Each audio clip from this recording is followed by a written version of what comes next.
The rain in London always smells of old pennies and wet pavement. It is a scent I used to love. It reminded me of home, of stability, of the life I thought I had built. Tonight, however, the rain smells different. Tonight, it smells like judgment. I sit in the back of the black limousine, the leather cool against my skin. My hands are folded in my lap. They are steady, perfectly steady. I look down at them, marveling at their calmness. 3 months ago, these same hands were trembling uncontrollably, as a nurse struggled to find a vein in my bruised arm. 3 months ago, they were pale, skeletal, clutching a bedsheet in a sterile room at St. Thomas Hospital, waiting for a text message that never came. But tonight, they are strong. They are manicured. They are ready. Beside me, taking up the space where a husband should be, sits a wreath. It is magnificent. It is a masterpiece of floral architecture. White lilies, symbolizing the restored innocence of the soul at death. White chrysanthemums, the traditional flower of lamentation. And roses, white as bone, tightly budded, refusing to open. It is huge, standing nearly as tall as a person, mounted on a sleek, rolling stand. A black ribbon drapes across it, the silk shimmering in the passing streetlights. The gold letters printed on the ribbon are large enough to be read from a distance. Rest in peace. Or at least, that is what people will assume at first glance. The driver slows down. We are approaching Hyde Park. The Royal Lancaster London rises ahead, a beacon of mid-century luxury, its windows glowing with the warmth of 1,000 celebrations. Tonight, the celebration is for Andrew Carter and Hannah Moore, my husband, and his new wife. I feel a small, dry laugh bubble up in my chest. It does not reach my lips. It stays inside, cold and sharp. My husband. The words taste like ash. Legally, he is mine. Spiritually, he has been gone for a long time. Financially, he is a parasite I am about to surgically remove. We have arrived, madam, the driver says. His eyes meet mine in the rearview mirror. He looks nervous. He saw the wreath when he helped me load it. He saw the black dress I am wearing. It is a dress designed for a funeral, not a wedding. It is Valentino, silk and lace, modest yet severe. It covers my scars. It covers the thinness that the cancer left behind. It makes me look like a widow who is grieving, or perhaps a widow who has just buried a secret. Thank you, I say. My voice is low, smooth. The car stops. The world outside is a blur of activity. Expensive cars are lining up. Valets in red jackets are rushing back and forth. Women in pastel gowns and men in tuxedos are stepping out, laughing, chattering, oblivious to the storm that sits inside this black car. I wait. I do not rush. Patience is a weapon I learned during chemotherapy. You wait for the pain to stop. You wait for the nausea to pass. You wait to see if you will live or die. Compared to that, waiting to destroy Andrew's reputation is easy. It is almost enjoyable. The door opens. The chill of the London evening hits me. I step out, one foot, then the other. My heels are black stilettos, sharp enough to puncture skin. I stand up to my full height. The wind catches the hem of my dress. I turn back to the interior of the car. The flowers, I say to the doorman who has rushed over. He is young, eager to please. He reaches in and pulls out the stand. He freezes. He stares at the white lilies. He stares at the black ribbon. He looks at me, then back at the wreath. Madam, he stammers, this is a wedding reception. I am aware, I reply. My face is a mask of polite indifference. It is a very special gift for the groom. But it's a funeral wreath. Is it? I tilt my head. Marriage is the death of freedom, is it not? Or so they say. Please, help me with it. I will take it in from here. He is too confused to argue. He sets the wheels on the pavement. I take the handle of the stand. It feels heavy, solid, good. I want to feel the weight of it. I want to push this burden all the way to the altar. I begin to walk. The wheels rumble softly against the concrete. I bypass the main cluster of guests who are waiting for their coats to be checked. I head straight for the double doors of the Nine Kings suite. I know exactly where the party is. I paid for the membership that got Andrew the discount at this hotel 5 years ago. I know the layout of this building better than I know the layout of my own future. As I walk, people turn. The chatter dies down in waves, rippling outward from my position. A woman in a blue sequins dress drops her clutch. A man, mid-laugh, stops, his mouth hanging open. They see the black dress. They see the pale, beautiful woman with eyes like ice.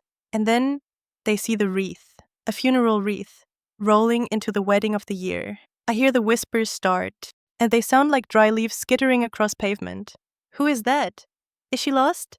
Is someone dead? Oh my God, look at the ribbon. I keep my eyes forward. I do not look at them. They are irrelevant. They are merely the audience. Andrew is the main character, and I am the director who is about to change the script. I reach the foyer outside the ballroom. The doors are closed. Muffled music seeps through the wood. It is a string quartet, playing Pachelbel's canon. How original. Andrew always did lack imagination. He probably let Hannah choose the music. Hannah. The name tastes sweet and cloying, like cheap candy. 24 years old, former assistant, glowing with youth and fertility. She has everything I lost. She has his attention. She has his child growing inside her. And she thinks she has his name. I stop before the doors. A security guard steps forward. He is large, wearing an earpiece. He looks at the wreath, then at me. Invitation? He asks. He is trying to be authoritative, but I can see the uncertainty in his eyes. He doesn't know how to handle a woman who looks like royalty, but carries a symbol of death. I smile. It is a small smile. It does not show teeth. I don't need an invitation, I say softly. I am the one who made this event possible. Madam, if you are not on the list, I am family, I lie. Or perhaps it is not a lie. I am his wife. Is a wife not family? I have a surprise for the happy couple, a tradition from the groom's side. Very ancient, very solemn. You wouldn't want to ruin the moment, would you? My voice is hypnotic. It is the voice I used in boardrooms to close million-pound deals. It is the voice of someone who is never questioned. The guard hesitates. He looks at the doors. He looks at me. He steps aside. Make it quick, he mutters. Oh, it will be unforgettable, I promise. I place my hands on the brass handles of the double doors. The metal is cold. Inside, the music swells. The ceremony is reaching its peak. The vows are being exchanged. I can hear the officiant's voice, droning on about love, honor, and cherishing. To have and to hold. I hold the handle tighter, for better, for worse. I remember the worse. I remember the nights vomiting into a plastic bucket while Andrew was working late. For richer, for poorer. I remember signing the checks to cover his gambling debts. I remember transferring my inheritance to save his company, in sickness and in health. I remember the doctor telling me the cancer had spread. I remember calling Andrew. I remember his phone going straight to voicemail. Until death do us part. I push the doors open. They swing wide with a heavy, expensive silence. The light from the ballroom hits me. It is blinding. Crystal chandeliers drip from the ceiling like frozen tears. Thousands of white roses cover the walls. The scent is overwhelming. It smells like a garden, lush and suffocating.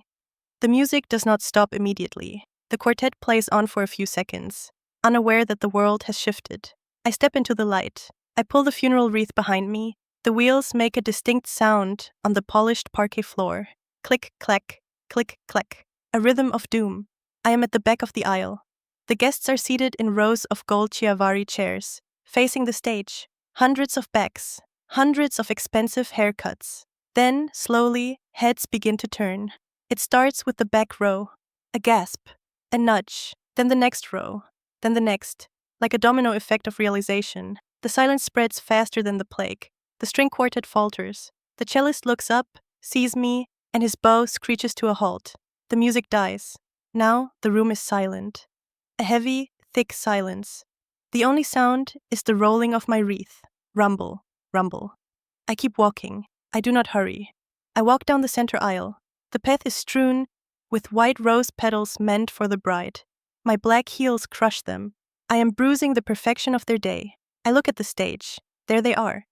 Andrew stands under an arch of orchids. He looks dashing in his bespoke navy tuxedo. The tuxedo I bought him for his birthday last year.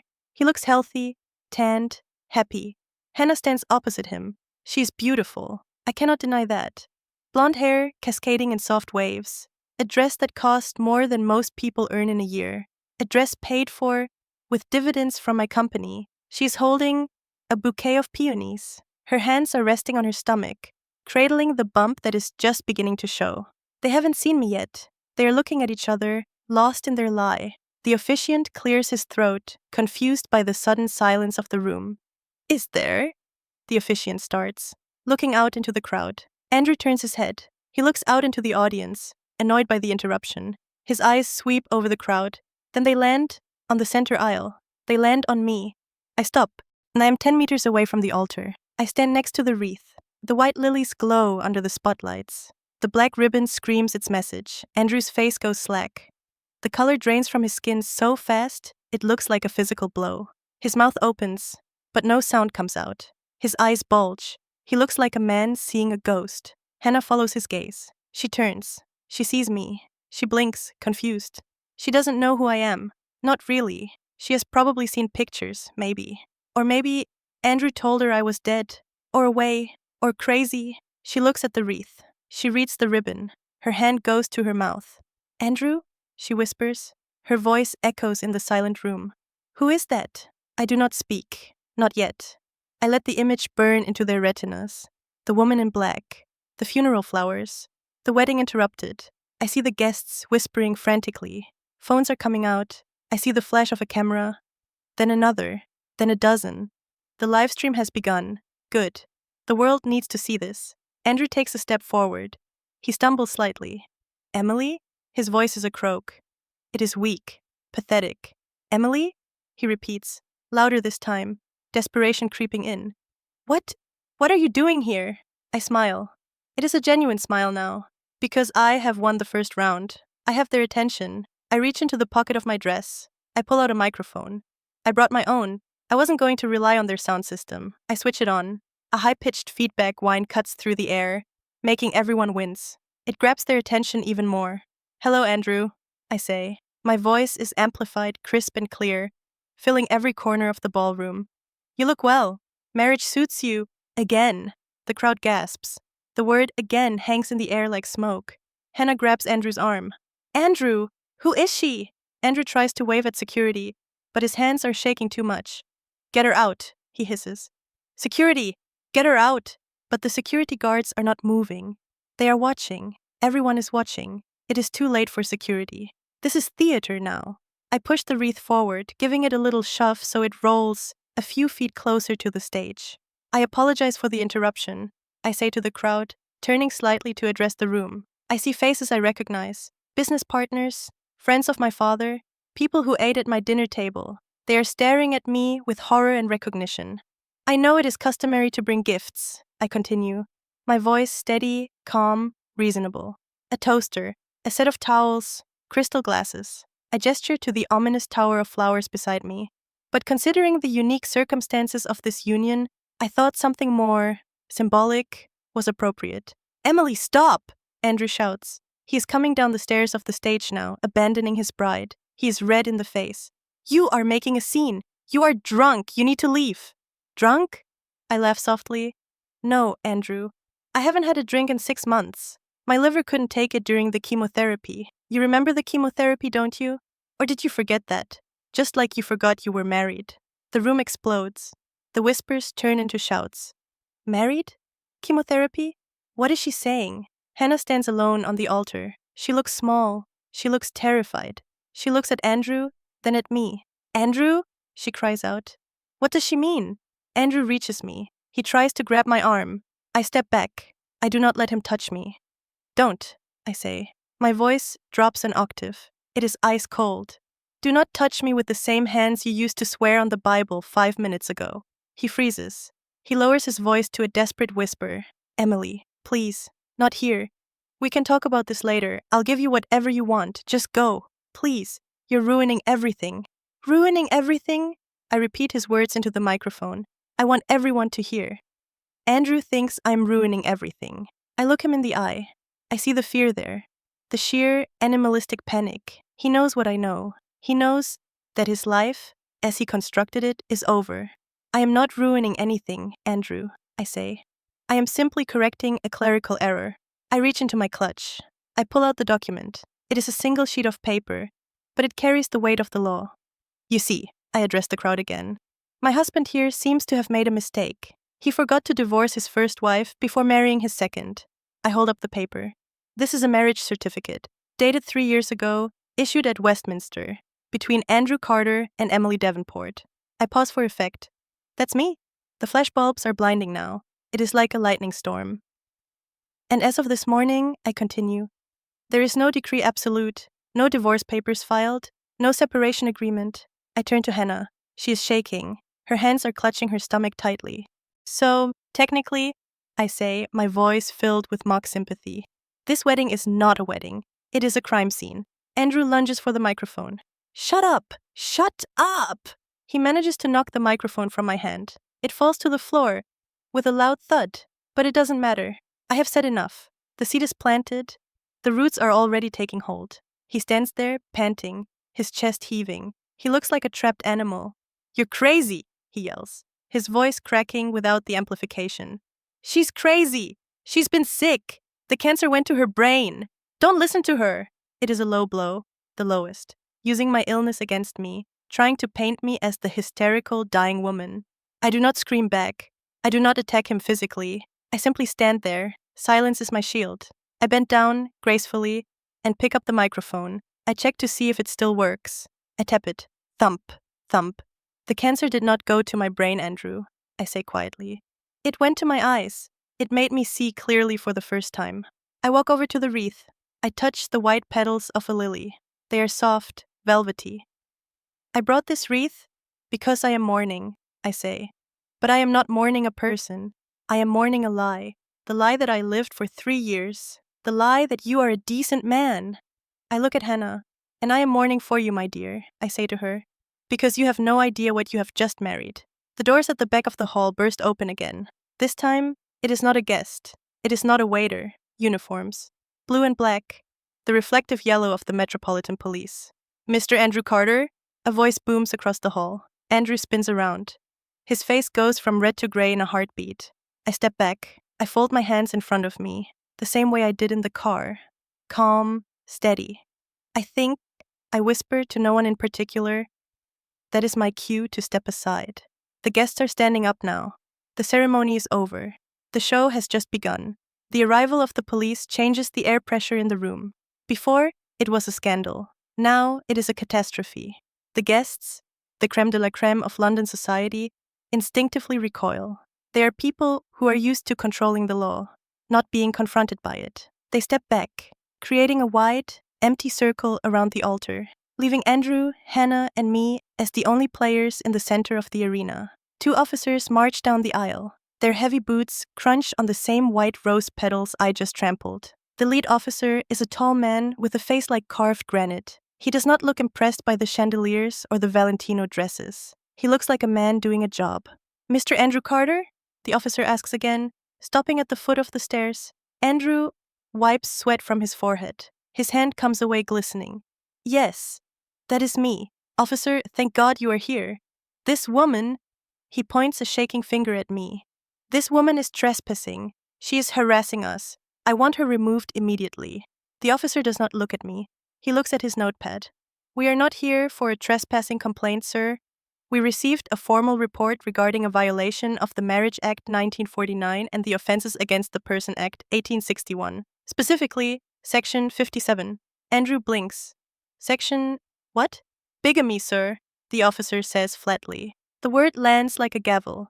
Entering into a form of marriage during the life of a husband or wife. A collective gasp sucks the air out of the room. It is a sound I will never tire of hearing. It is the sound of truth piercing through layers of pretension. Hannah lets out a small, strangled noise. She drops her bouquet. The peonies hit the floor with a soft thud, rolling slightly before coming to rest near my funeral wreath. The irony is poetic. Bigamy? Andrew laughs. But it is a high, hysterical sound. That's ridiculous. That's insane.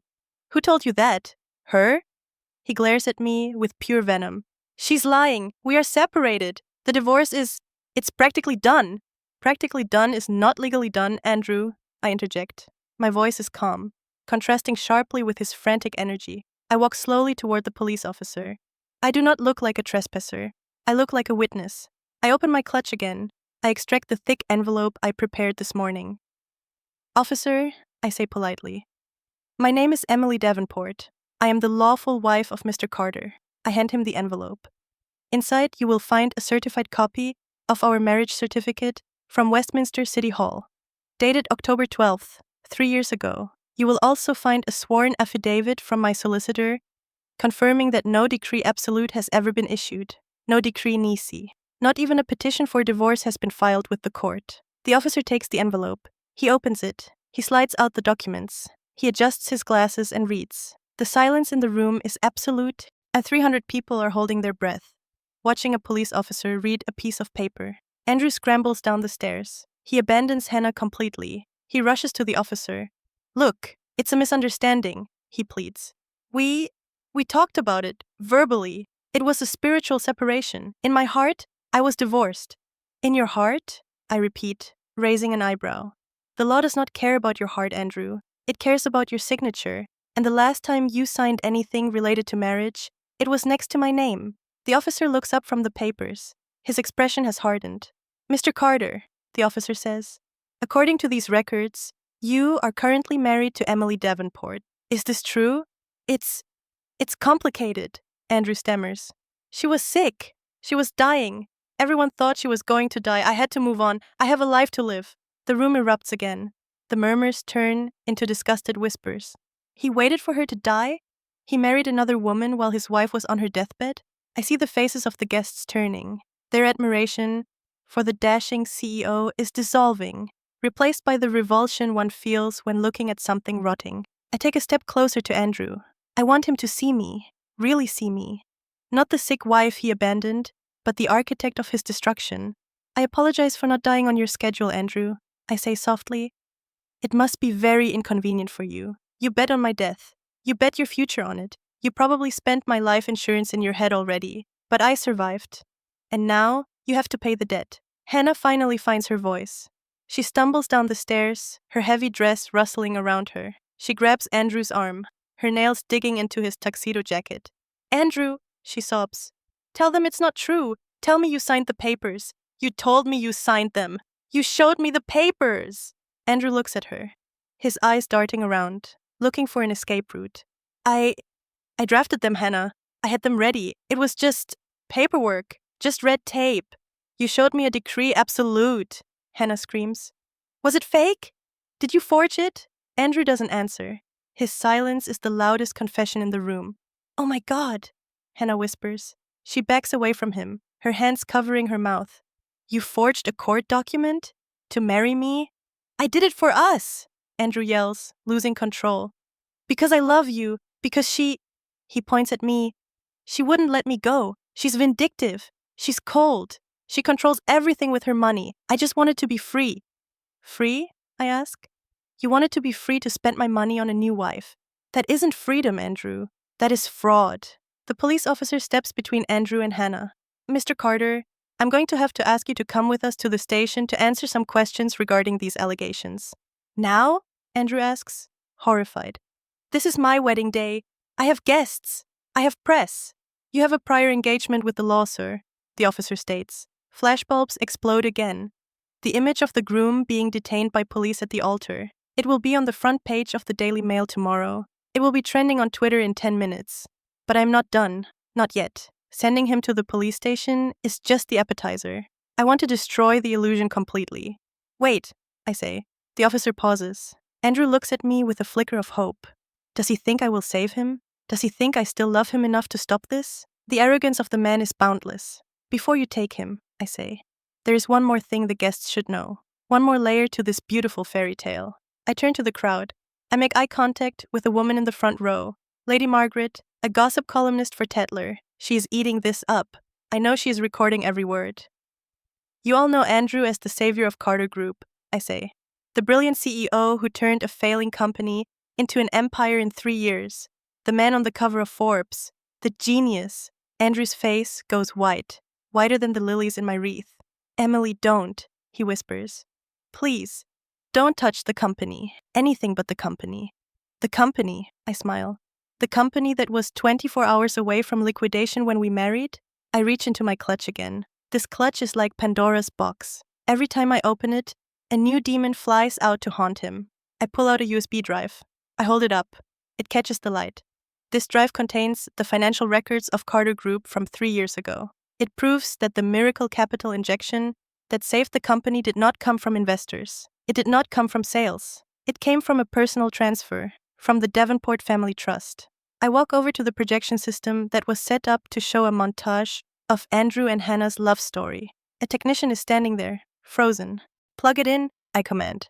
The technician looks at Andrew. Andrew is being held by the police officer. He is powerless. The technician looks at me. I look like the person who signs his paycheck. He plugs it in. The screen behind the altar flickers. The image of Andrew and Hannah kissing on a beach disappears. It is replaced by bank transfer documents. Massive, undeniable numbers. Sender, Emily Davenport. Receiver, Carter Group. Amount, £40,000. 40 million pounds, I narrate. That was the price of his love. That was the cost of my wedding ring. The crowd murmurs grow into a roar. He bought his reputation with my inheritance, I continue. And while I was in the hospital, fighting for my life, do you know what he did with the profits? I click a button on the remote I snatched from the technician's table. The slide changes. Credit card statements, Cartier, Tiffany & Co., the Ritz Paris, private jet charters. He spent it on her. I point to Hannah. Hannah stares at the screen. She sees the dates. October 15th, she whispers. That was my birthday trip to Paris. Yes, I say. October 15th. The day I had my second surgery. While you were eating macaroons in Paris, Hannah, surgeons were cutting parts of my body out to save me. I turn back to Andrew. He is slumped against the officer, defeated. You didn't just cheat on me, Andrew, I say, my voice trembling slightly for the first time, not with sadness, but with rage. You financed your affair with my blood money. The room is spinning with shock. The guests are looking at their own drinks, their own food, realizing everything around them, the champagne, the caviar, the flowers, is paid for by the woman in black. I am not just a scorned wife, I announce to the room. I am the creditor, and I am calling in the debt. Hannah collapses. Her legs simply give way. She falls onto the pile of white petals, her dress billowing around her like a cloud. She begins to weep, loud, ugly sobs that echo in the large hall. I didn't know, she wails. I swear I didn't know it was her money. He told me he was rich. He told me he built it all. I look down at her. There is no pity in my heart, only a cold, clinical observation. Ignorance is not a defense, Hannah, I say. You enjoyed the lifestyle. You wore the diamonds. You never asked where they came from. You were happy to be the princess, as long as the castle was shiny. Well, welcome to the dungeon. The police officer clears his throat. Even he seems shaken by the brutality of the revelation. Mr. Carter, we need to go, now. They begin to drag Andrew away. He doesn't fight physically, but he fights with his words. He looks back at me, his eyes wild. You planned this, he screams. You planned this whole thing. You waited. You watched, you cold-hearted witch. Yes, I answer, my voice carrying over the noise. I planned it. While you were planning your honeymoon, I was planning your indictment. That is the difference between us, Andrew. You play checkers. I play chess. He is hauled out of the double doors. The doors swing shut behind him, cutting off his screams. The room is left in a vacuum. The groom is gone. The bride is on the floor. The police have left, and I am still standing. I look at the guests. 300 pairs of eyes staring at me, some in fear, some in awe, some in judgment. I smooth the front of my dress. Please, I say, gesturing to the buffet tables laden with expensive food. Do not let the food go to waste. I paid for it, after all. I walk over to the head table, the table meant for the bride and groom. I pick up a glass of champagne that was poured for Andrew. I look at the bubbles rising to the top. I raise the glass to the empty room. To truth, I say, and I drink, but the taste is not sweet. It is bitter. It tastes like victory, but victory is a cold companion. I feel a hand on my arm. I turn. It is Hannah's father, a bewildered older man who looks like he has aged 10 years in 10 minutes. Mrs. Carter, he stammers. Or, Miss Davenport, please, my daughter, she's pregnant. I look at Hannah, still sobbing on the floor, surrounded by her bridesmaids who are looking at me like I'm a monster. I know, I say. I saw the ultrasound. A boy, isn't it? He nods, tears in his eyes. Please, have mercy. She's just a child. She's 24, I correct him. I was 24 when I took over my father's company. I was 24 when I learned that the world does not care about your tears. I look at Hannah, really look at her. She is a victim, yes, but she is also a participant. She enjoyed the fruits of the poisonous tree. I have not sued her, I say to the father. Yet. That is my mercy. I set the glass down. The crystal makes a sharp clink on the table. However, I say, this party is over. I suggest you take your daughter home, and the hotel bill is in Andrew's name. And since Andrew's assets are about to be frozen, I shrug. You might want to check out before midnight. I turn away from them. I have done what I came to do here. I have shattered the mirror. But there is one more thing. The paperwork. The final nail in the coffin. I walk back to my wreath.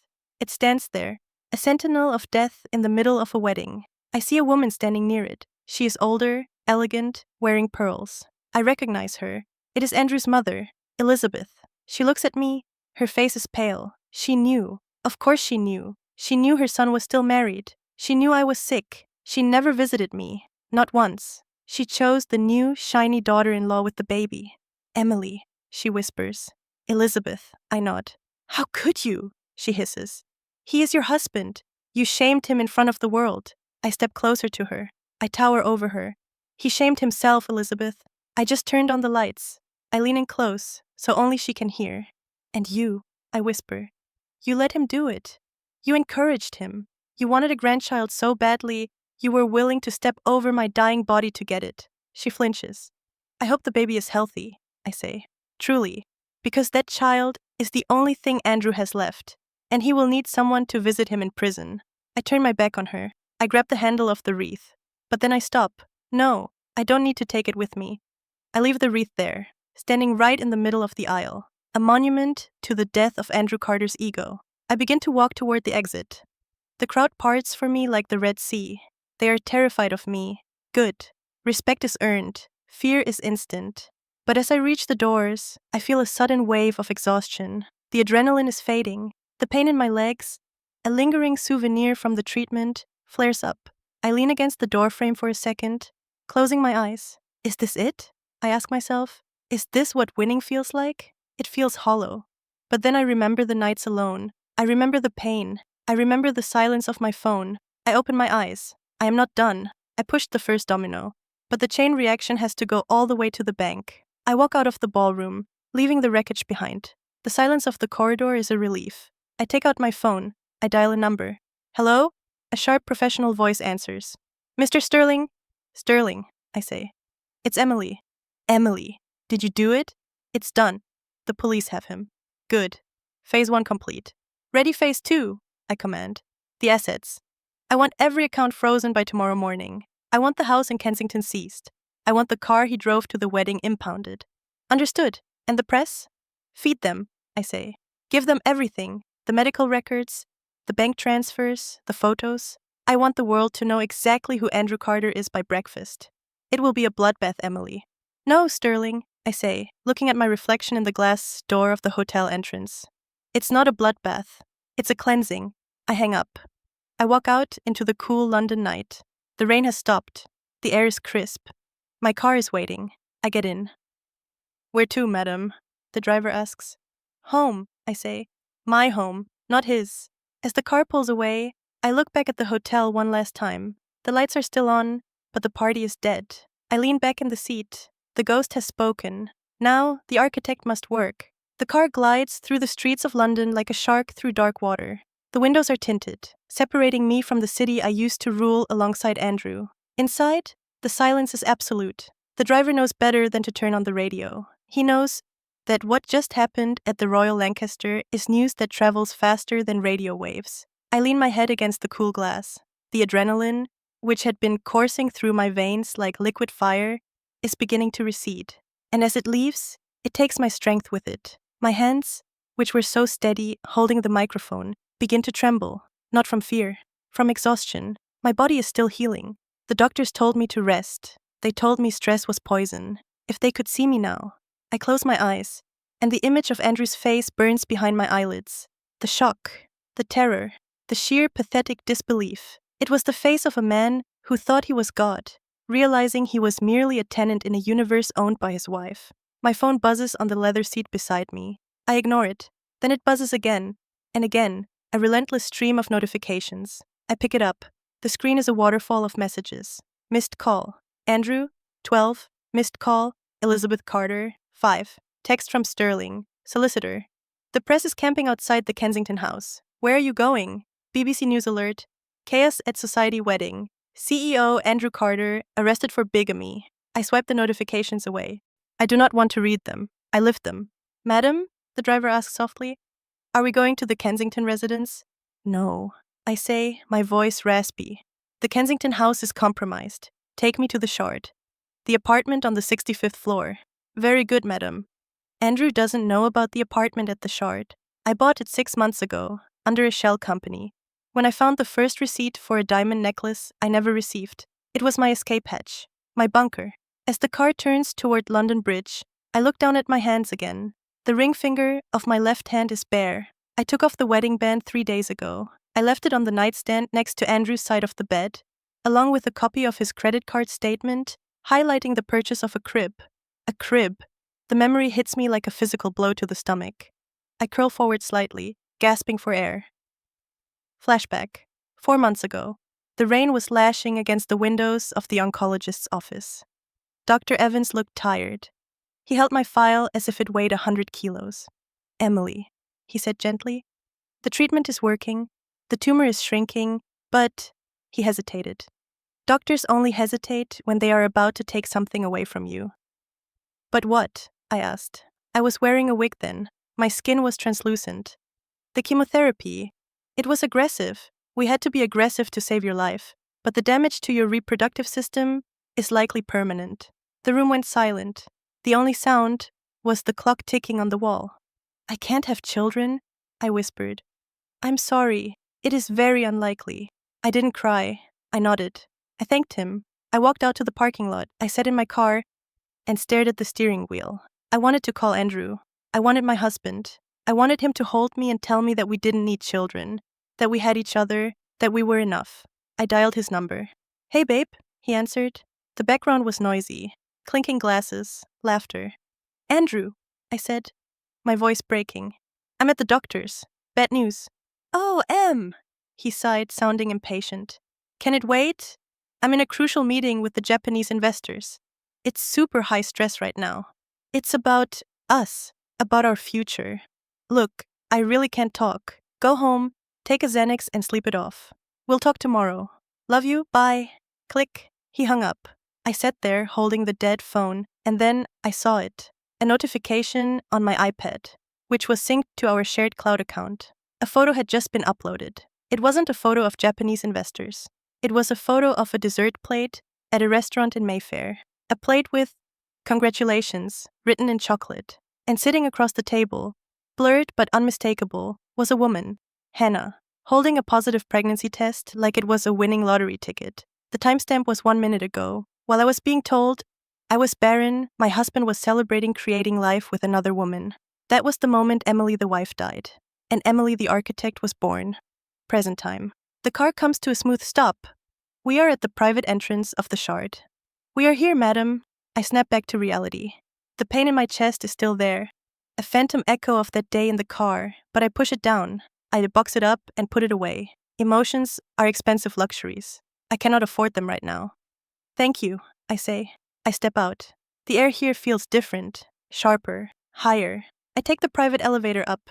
My ears pop as the floors fly by. 10, 20, 40, 60, till. The doors open into the penthouse. It is dark, minimalist, cold. Floor-to-ceiling glass overlooking the entire sprawling city of London. It is beautiful and lonely, just like me. I throw my clutch on the sofa. I kick off my heels. I walk to the window and look down. Somewhere down there, in a holding cell at a police station, Andrew is probably demanding a lawyer. He is probably calling my name, cursing me, begging me. I walk to the kitchen island and pour myself a glass of water. My throat is parched. The intercom buzzes. Miss Davenport, the concierge's voice says. Mr. Sterling is here. Send him up. Sterling is my solicitor. He is a shark in a bespoke suit. He has been with my family for 30 years. He served my father, and now he serves me. He is the only man in London I trust, mostly because I pay him enough to be trustworthy. The elevator opens and Sterling steps in. He is carrying a briefcase and a tablet. He looks energized. He loves a good war. Emily, he says, nodding respectfully. That was theatrical. Did it work? I ask, leaning against the marble counter. Work? Sterling chuckles. He places the tablet on the table. It's a massacre. Twitter is melting down. Carter Group stocks have dropped 12% in the last hour. The board of directors is calling emergency meetings. Good. Andrew is currently at Charing Cross Police Station, Sterling reports. He has been charged with bigamy. He is applying for bail. But the judge... Well, let's just say the judge saw the live stream. It's not looking favorable for a quick release. And the assets? I ask. This is the most important part. Sterling taps the screen. Executed. The freeze orders went into effect the moment the police put handcuffs on him. His personal accounts? Frozen. The joint accounts? Frozen by you. The credit cards linked to the company? Cancelled. What does he have left? The cash in his wallet, Sterling says. And the tuxedo on his back. I take a sip of water. It feels cool and cleansing. And Hannah? I ask. She is at her parents' house in Surrey. Paparazzi are already swarming the driveway. She gave a brief statement saying she was deceived and is a victim of manipulation. Predictable, I murmur. She will try to separate herself from him to save her reputation. It won't work, Sterling says. We have the receipts, the gifts, the trips. Unless she can prove she thought you were dead, she is complicit in spending misappropriated funds. We could press charges for receiving stolen goods if we wanted to be excessive. Not yet, I say. Let her simmer. Fear is a better punishment than jail for a girl like that. Sterling looks at me. His expression softens slightly. Emily, he says quietly. Are you all right? You look pale. I'm fine, Sterling. You just destroyed your husband on national television. It's okay to not be fine. I turn back to the window. The city lights blur into a sea of gold and red. I didn't destroy him, Sterling. He destroyed himself. I just provided the audience. What is the next move? He asks. The divorce? No, I say.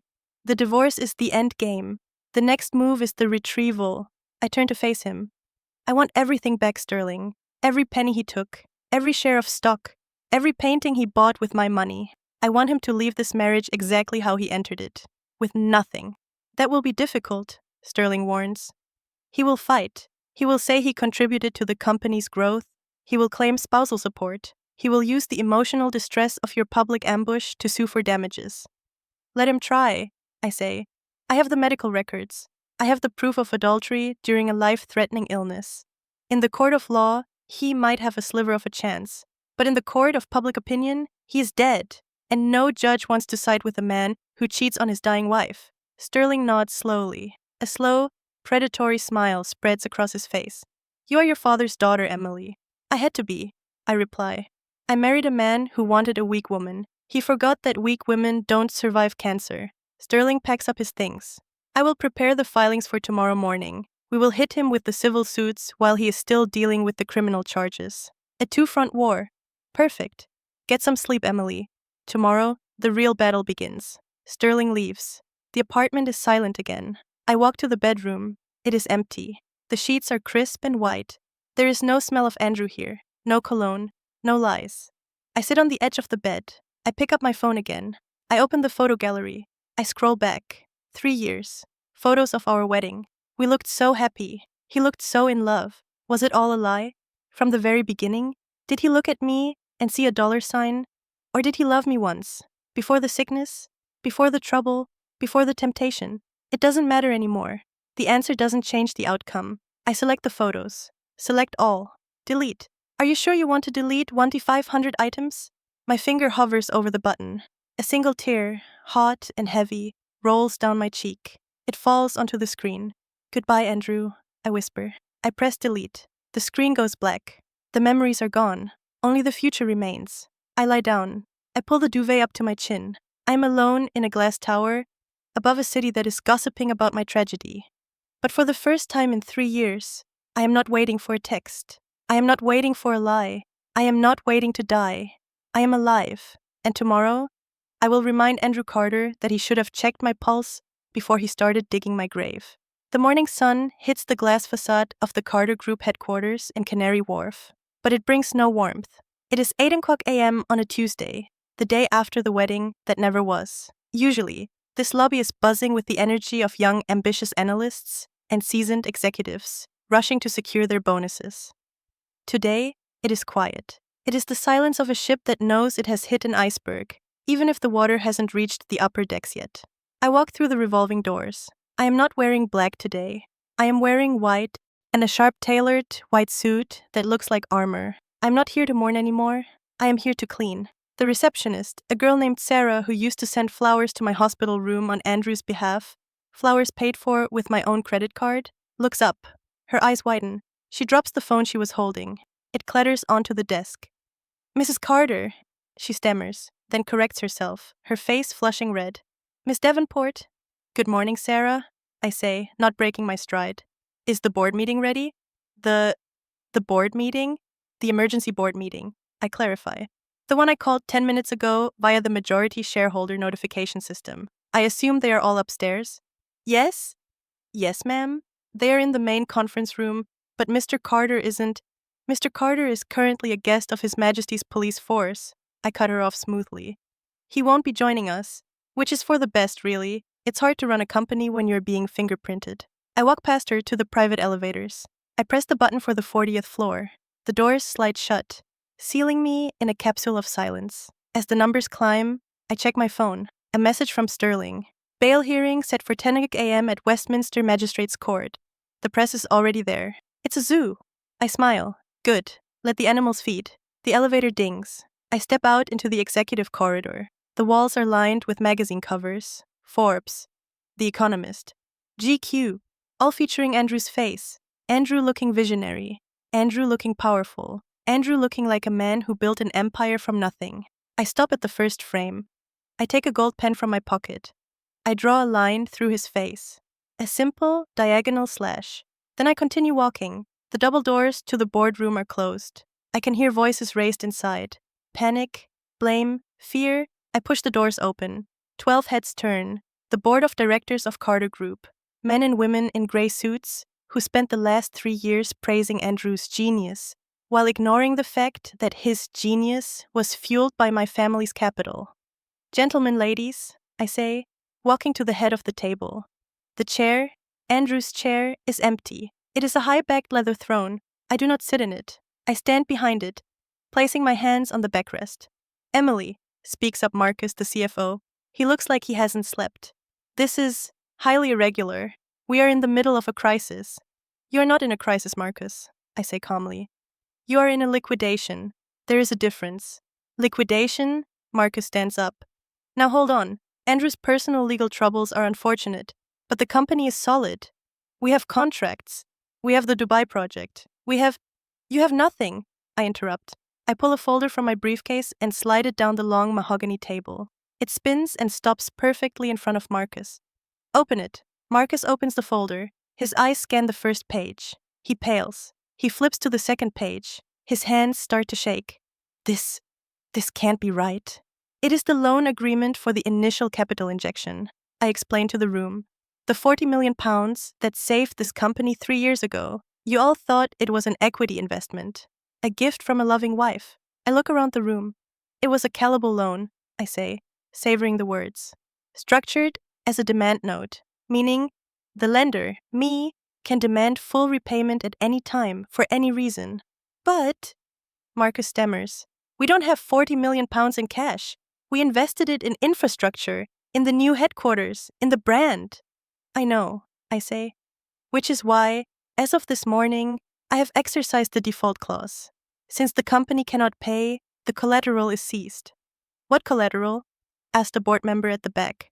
"The shares," I say. "Andrew's shares, your shares, all unvested options, and the intellectual property of the Carter Group." I look at them. They are stunned. They thought they were working for a rising star. They didn't realize they were working on a plantation owned by me. "So," I continue, "as the new owner of 85% of the voting stock, I have a few announcements." I point to the screen at the end of the room. First, Andrew Carter is removed as CEO, effective immediately, for gross misconduct and bringing the company into disrepute. No one argues.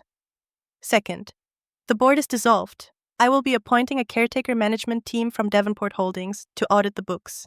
"You can't just fire us," Marcus protests. "We have contracts. We have severance packages." "Severance packages?" I laugh. It is a cold, hard sound. "Marcus, you signed off on Andrew's expenses. You approved the private jets to Paris. You approved the consulting fees paid to a shell company that lists Hannah Moore as the director. That is not management. That is embezzlement. You are lucky I'm not sending you to the cell next to Andrew. Marcus shuts his mouth. He collapses back into his chair. Security will escort you out, I say. Leave your laptops. Leave your phones. Take only your personal effects. You have 10 minutes. I turn and walk to the window. I look out over London. Behind me, the sound of shuffling papers and hushed cursing fills the room. It is the sound of a regime change. I check my watch. 9:30 a.m. Time for the next show. The Westminster Magistrates' Court is a grim building. It smells of floorwash and despair. It is a place where drunk drivers and petty thieves are processed. It is not a place for CEOs in tuxedos.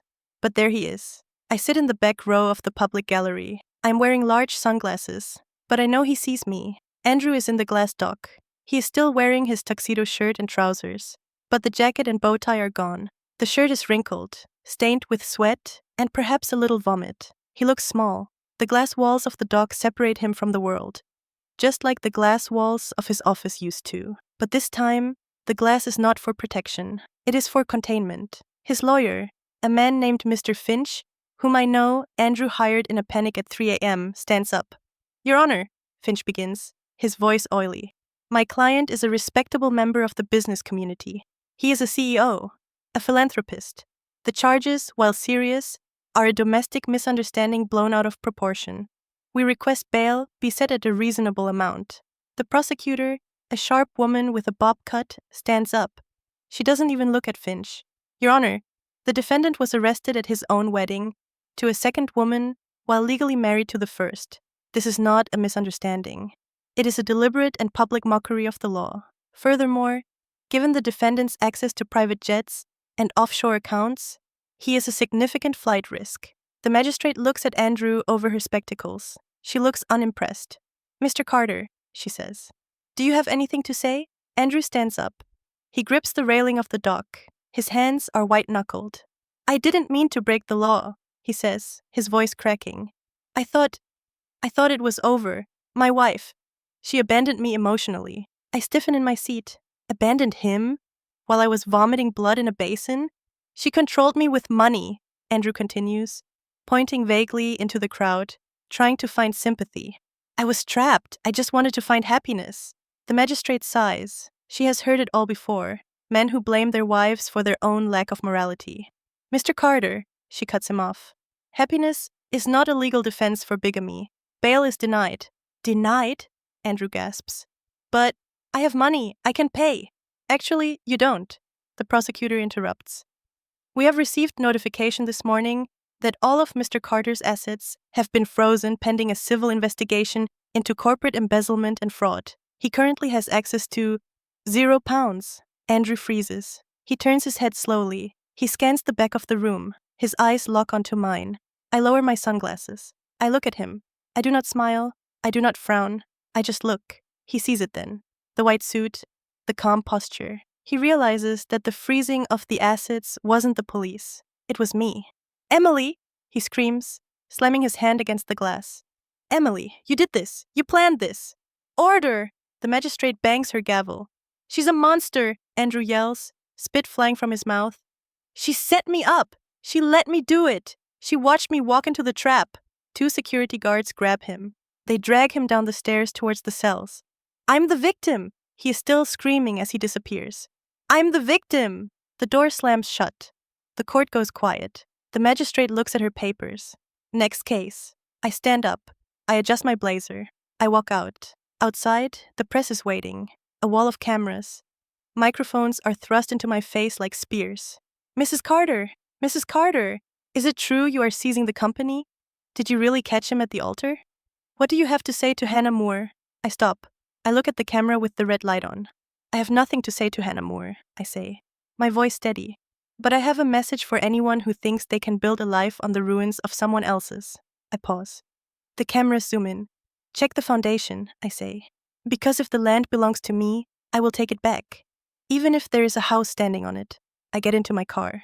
Where to, madam? The driver asks. The bank, I say. I want to see the safe deposit box. The bank vault is cool and silent. It is a stark contrast to the chaos of the court. The bank manager, a nervous man named Mr. Henderson, leads me to box number 405. It is Andrew's private box, the one he thought I didn't know about. We have a court order to open this as part of the asset seizure, Mr. Henderson says, his hands trembling as he inserts the master key. But, are you sure you want to see this? Open it. The lock clicks. He slides the long metal box out and places it on the table. I lift the lid. I expected cash. I expected maybe a passport or jewelry bought for Hannah, but there is none of that. Inside the box is a single leather-bound notebook and a stack of letters. I pick up the letters. They are old. The paper is yellowing. They are addressed to Andrew, from his mother, Elizabeth. I open one, dated 4 years ago, before we were married. My darling Andrew, I know the Davenport girl is dull. I know she is not your type. But think of the family. Think of the legacy. Her father is dying. She will inherit everything. Stick it out for a few years. Get a child. Secure the trust fund. Then you can have your fun. Just make sure her name is on the checks before you put your name on the divorce papers. My hand freezes. I read it again. Get a child. Secure the trust fund. I drop the letter. It feels like I am touching something radioactive. It wasn't just Andrew. It was a conspiracy. A long con. I pick up the notebook. It is a diary. Andrew's handwriting. Entry. June 12th. Emily is sick again. Doctors say it looks bad. 50-50 chance. If she dies, I get everything immediately. No divorce needed. No messy split. God, please let it be quick. I can't stand the smell of the hospital. Hannah is waiting for me at the hotel. Entry. August 4th. She's in remission. Damn it. She's getting stronger. This is going to take longer than I thought. I need to convince her to sign over the voting rights while she's still groggy from the meds. I close the notebook. I feel a coldness spreading through my chest that is deeper than the cancer ever was. I thought he was a cheater. I thought he was a weak man who fell for a younger woman. I was wrong. He is a predator. He didn't fall out of love with me. He never loved me. I was a mark. I was a paycheck with a pulse. And when the pulse threatened to stop, he cheered. I look at the empty box. Mr. Henderson, I say. My voice sounds strange to my own ears, distant. Yes, Miss Davenport? I need a copy of all of this, certified. Of course. And Mr. Henderson? Yes? Do you know who holds the mortgage on Elizabeth Carter's estate in Surrey? Mr. Henderson hesitates. I believe, well, technically, the Carter Group holds the private mortgage as part of an executive perk package for Andrew's family. I smile. It is a smile that doesn't reach my eyes.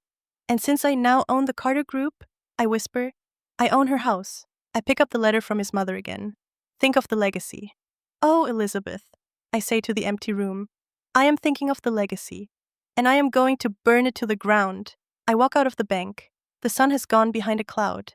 London is grey again. I take out my phone. I call Sterling. Sterling, I say. Change of plans. What is it, Emily? We are not just suing for divorce and embezzlement. What are we adding? Attempted fraud, conspiracy, and emotional abuse. That's hard to prove, Emily. I have his diary, I say. I have his mother's letters. I have the blueprint of the trap they built for me. There is silence on the line. Then Sterling whistles low. That's explosive. I want Hannah Moore served with a subpoena, I say. And I want an eviction notice drafted for Elizabeth Carter. Eviction? That's harsh, Emily. She's an old woman. She's not an old woman, Sterling, I say, clutching the copy of the letter in my hand. She's the architect. She drew the plans. Andrew just laid the bricks. Understood. When do you want the notice served? Today, I say. Before the ink on Andrew's booking sheet is dry. I hang up. I get back into the car. I'm shaking. Not from weakness this time, but from a realization that terrifies me. I survived the cancer, but I didn't survive the marriage. The woman who walked down the aisle 3 years ago was murdered. She was murdered by a husband who wished her dead and a mother-in-law who counted her days.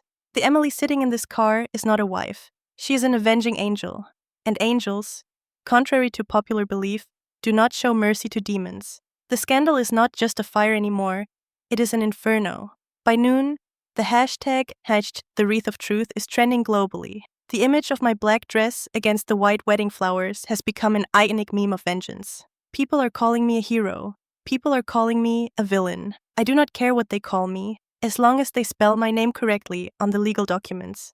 I am sitting in Andrew's office, my office now, watching the news on a muted screen. The BBC is interviewing a legal expert about the implications of bigamy on corporate governance. It is dry, boring, and utterly devastating for Andrew's defense. My secretary buzzes in. It is a new secretary. Sarah was let go an hour ago for leaking information to the press. The new one is a woman named Joan, 60 years old, loyal to my father for decades. I brought her out of retirement this morning. Miss Davenport, Joan's voice is crisp. There is a young woman in the lobby. She says she needs to speak with you. She says it is an emergency regarding the unborn child. I swivel my chair around. I look at the skyline of London. Hannah, I whisper. I expected her. Desperation makes people predictable. She has no money, no husband, and a baby on the way. She is looking for a lifeline. And she thinks that because I am a woman, because I once wanted a child, I might be soft. Send her up, I say. But Joan? Yes, ma'am?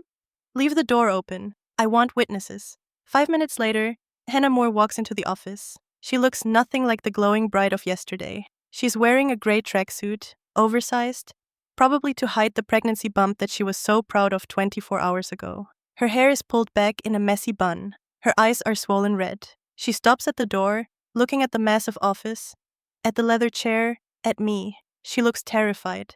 Emily, she starts, her voice trembling. Miss Davenport, I correct her without looking up from my papers. We are not friends, Hannah. We are opposing parties in a lawsuit. She flinches.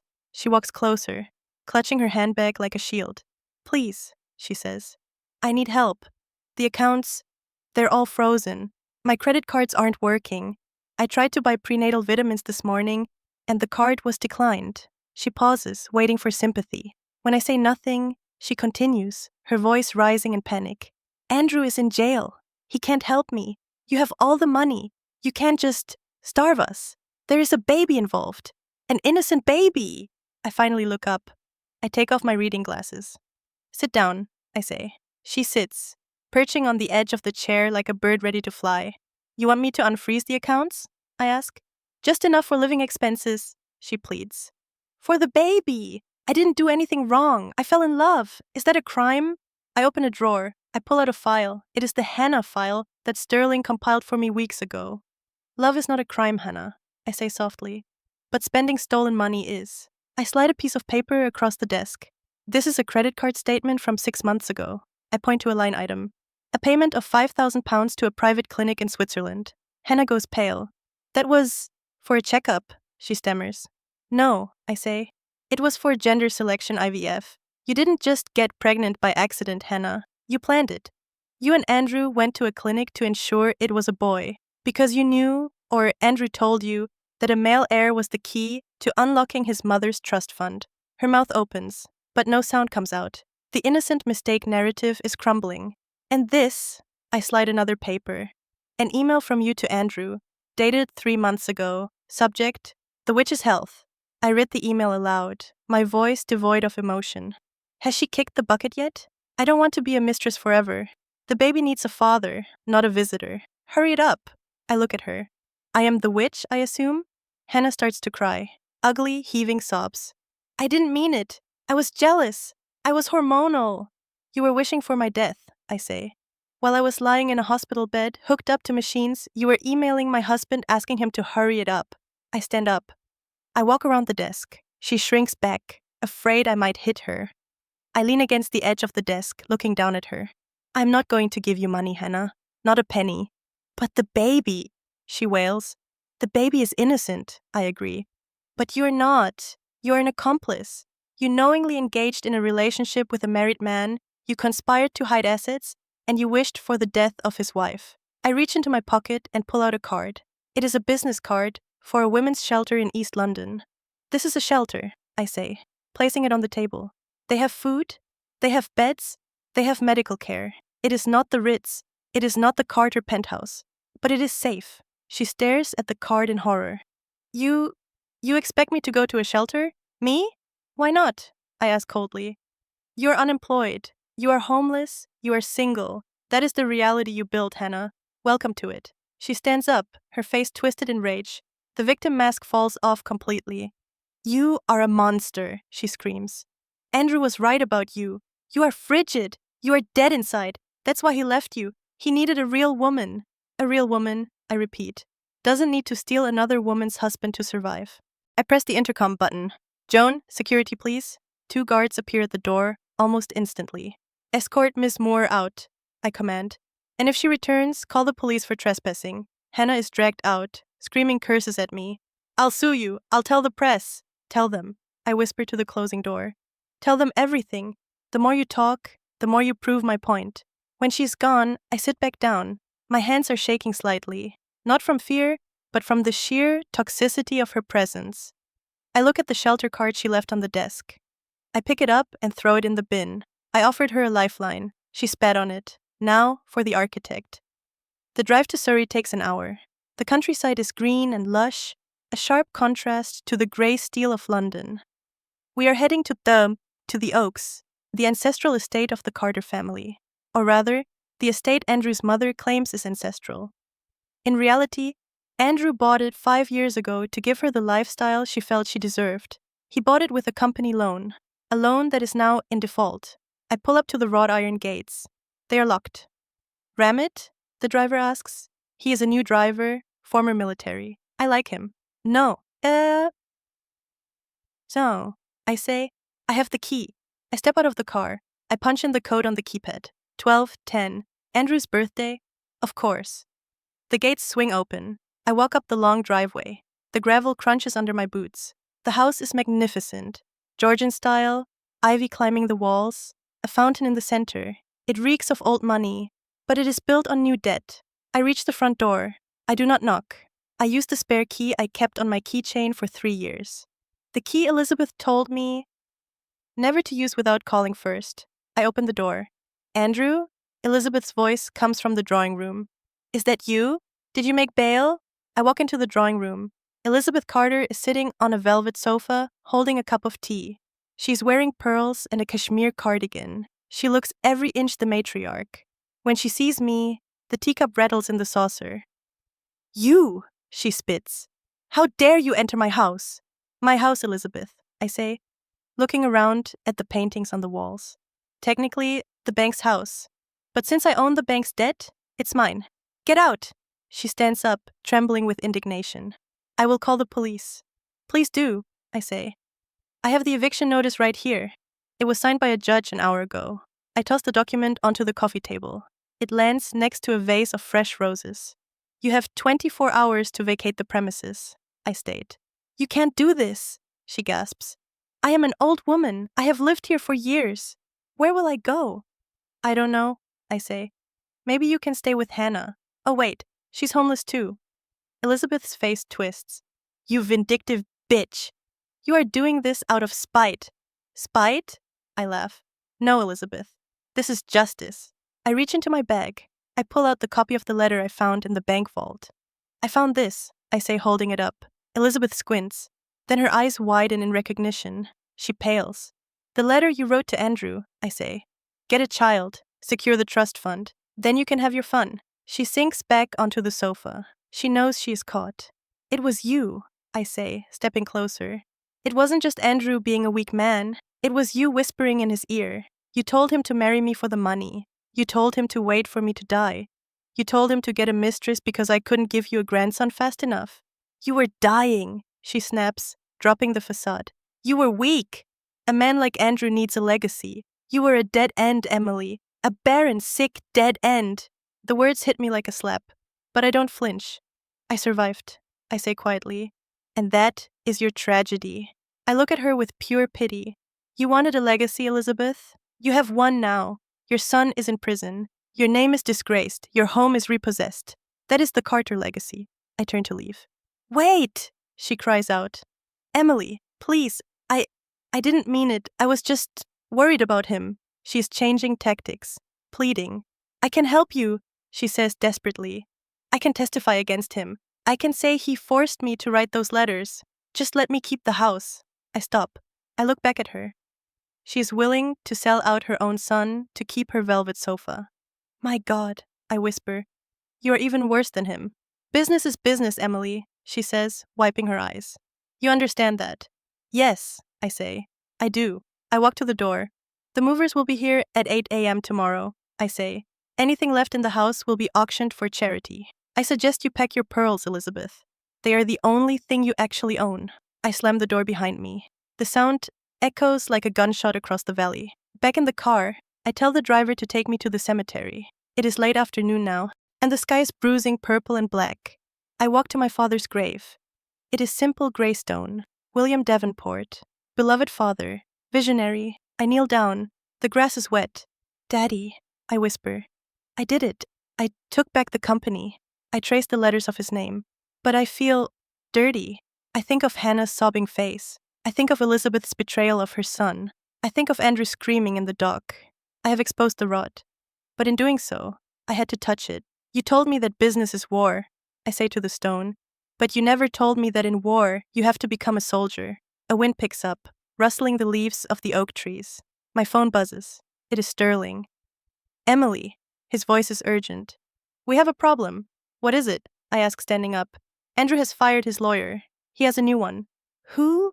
Someone expensive. Someone paid for by an unknown benefactor. Unknown? Andrew has no money. Someone posted his bail, Emily. £2 million. Cash. I freeze. He's out? He walked out 10 minutes ago. And Emily, he's not alone. He's holding a press conference on the steps of the police station right now. Put me on speaker, I command.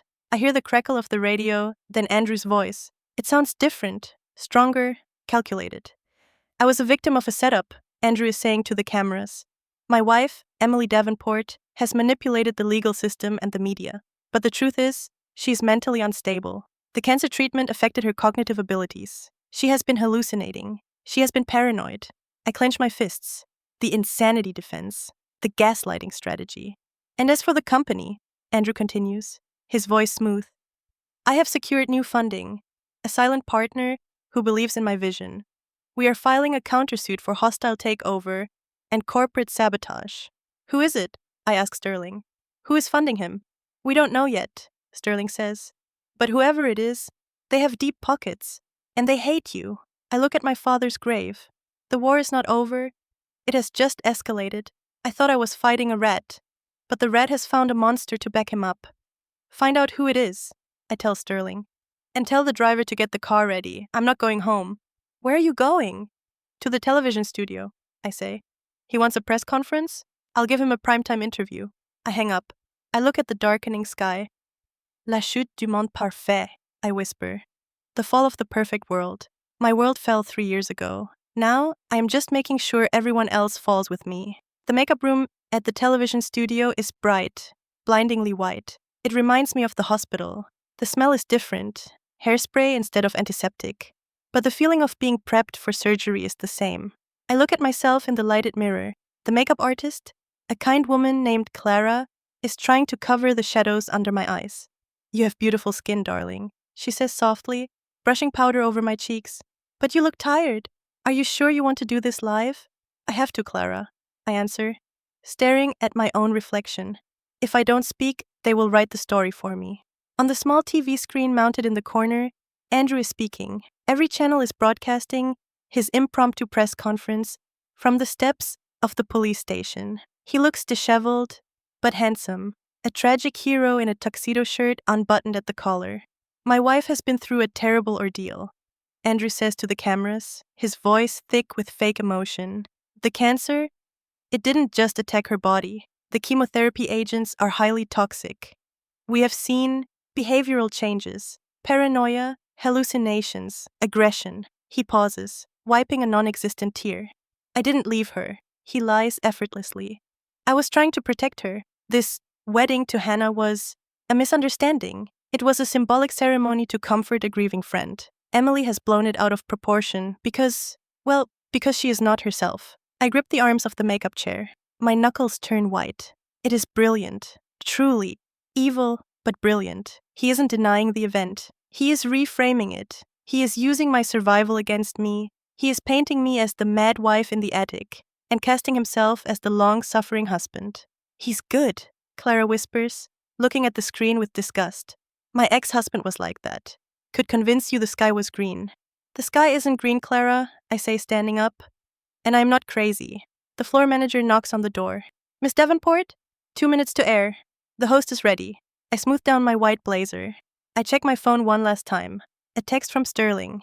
We are tracing the bail money. It came from a shell company in the Cayman Islands called Phoenix Ventures. Trying to find the beneficial owner. Be careful out there. Andrew's new narrative is polling well with men aged 18 to 35. Of course it is. I walk out into the studio hallway. The lights are dim. The air conditioning is freezing. I am walking into the Lion's Den. The show is The London Tonight, hosted by Julian Frost, a man known for tearing guests apart for ratings. I step onto the stage. The applause is polite but hesitant. The audience doesn't know whether to cheer for the victim or fear the crazy woman. I sit in the leather chair opposite Julian. He is smiling, but his eyes are predatory. Emily Davenport, Julian begins, leaning forward. Welcome. It has been quite a 24 hours for you. It has been a revealing 24 hours, Julian. I correct him. Let's get straight to it, Julian says, glancing at his notes.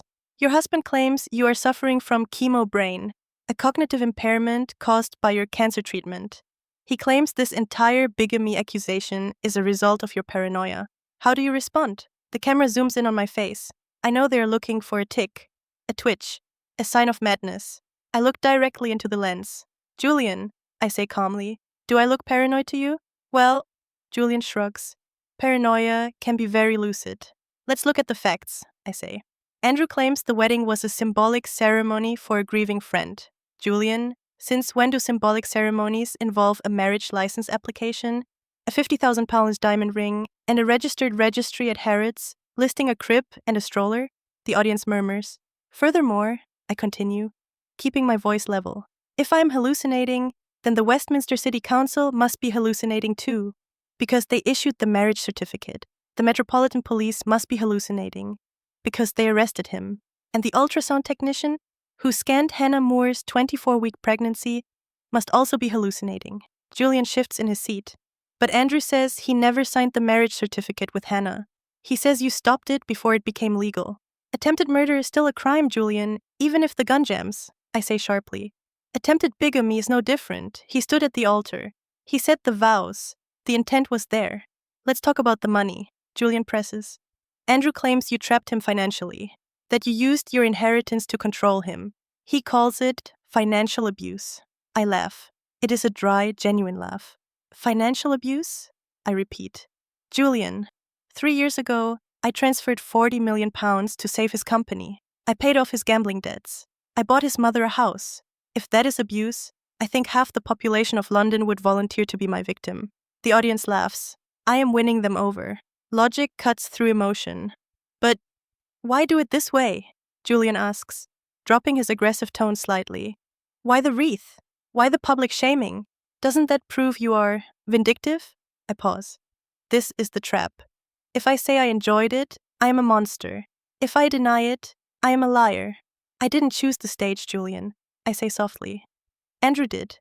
He chose to get married in a ballroom with 300 guests and a live stream. All I did was buy a ticket to the show. I lean forward. And as for being vindictive, a woman who protects her assets is called vindictive. A man who does the same is called shrewd. I am simply a businesswoman closing a bad deal. Julian nods slowly. He respects power. One last question, Emily, he says. Andrew is out on bail. Someone posted £2 million for him. He says he has a new partner, a silent partner. Do you know who it is? My heart skips a beat. This is the question I cannot answer yet. I don't know, I admit. But I will find out. And whoever they are, they have made a poor investment. Emily Davenport, ladies and gentlemen. The applause is louder this time. I have survived the interview. I kept my cool. I proved I am sane. But as I walk off the stage, my hands start to shake again. Andrew is out. He has money. And he has a narrative. I get back into my car. The Shard, I tell the driver. I need to regroup. I need to find out who is backing him. My phone rings. It is an unknown number. Hello? Miss Davenport, a voice says. It is deep, distorted, synthesized. Great interview. Who is this? A friend, the voice says. Or perhaps an observer.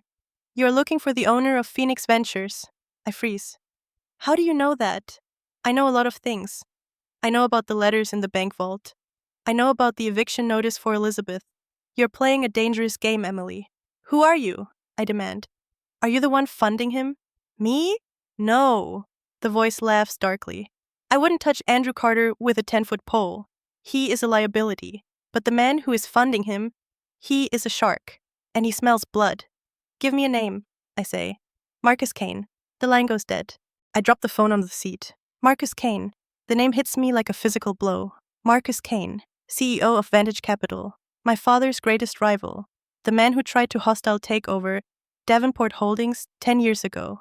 The man my father destroyed in court. He has been waiting for a crack in the armor. And Andrew is the crack. I arrive at the Shard. Sterling is waiting in the lobby. He looks pale. Emily, he says as I step out of the elevator. We found the owner of Phoenix Ventures. It's Marcus Kane, I say. Sterling stops. How did you know? I got a call, I say, walking past him into the living room. An anonymous tip. It makes sense, Sterling says, pacing the room. Kane hates your family. He hates your father. Backing Andrew is the perfect way to get back at you. He doesn't care about Andrew. He wants the voting rights. If Andrew manages to win a settlement, if he gets even 10% of your shares, Kane gets a seat on the board. I finish the sentence. And from there, he eats the company from the inside out. I pour myself a drink. Whiskey. Neat. This isn't a divorce anymore, Sterling, I say. This is a corporate war. What do we do? Sterling asks. Kane has billions. He can drag this court case out for years. He will fund Andrew's legal team until you are bankrupt. I take a sip of the whiskey. It burns. Good. Andrew is the weak link, I say. Kane is using him. But Andrew is stupid, he is greedy, and he's scared. I walk to the window. London looks like a chessboard of lights. Kane thinks he bought a weapon, I say. But he bought a time bomb. We just need to make it explode before Kane can throw it at us. How? Hannah, I say. Sterling frowns. Hannah? You kicked her out. She hates you. She hates me, I agree. But she hates being poor more. I turn to Sterling.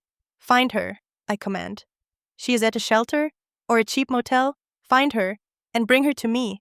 You want to help her? No, I smile cold. I want to buy her. 2 hours later, my private security team locates Hannah at a dingy bed and breakfast in Croydon. She used the last of her cash to pay for a room. They bring her to the Shard. She looks worse than she did this morning. Her eyes are hollow. She smells of cheap soap and fear. She stands in my living room, looking at the luxury, at the view, at the glass of water I placed on the table for her. Why am I here? She asks, her voice hoarse. Are you going to arrest me? Sit down, Hannah, I say. She sits. She looks at the water, but doesn't drink. Andrew is out on bail, I say. I know, she whispers. I saw the news. He said the wedding was fake. He said I was just a grieving friend. He threw you under the bus, I say. To save himself. To save his reputation. He erased you, Hannah. You and the baby. To him, you are just an inconvenient mistake. Tears roll down her cheeks. He told me he loved me. He told me we were going to be a family. He lied, I say gently. Just like he lied to me. I place a document on the table. What is this? She asks. It is a sworn affidavit, I say, stating that you knew Andrew was married, that you conspired with him, that you spent my money. She recoils. I'm not signing that. You'll send me to jail. Read the second page, I say. She turns the page. Her eyes widen. An immunity agreement, I explain.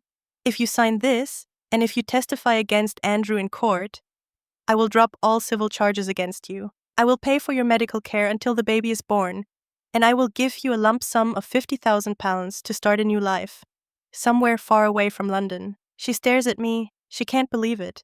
Why? She asks. Why would you help me? I am not helping you, Hannah, I say. I am hiring you. I need a witness. Andrew is claiming insanity. He is claiming he never meant to marry you. You are the only person who can prove he is lying. You have the texts, the emails, the recordings. I do, she whispers. I have voice notes. He practiced his vows with me. Perfect, I say.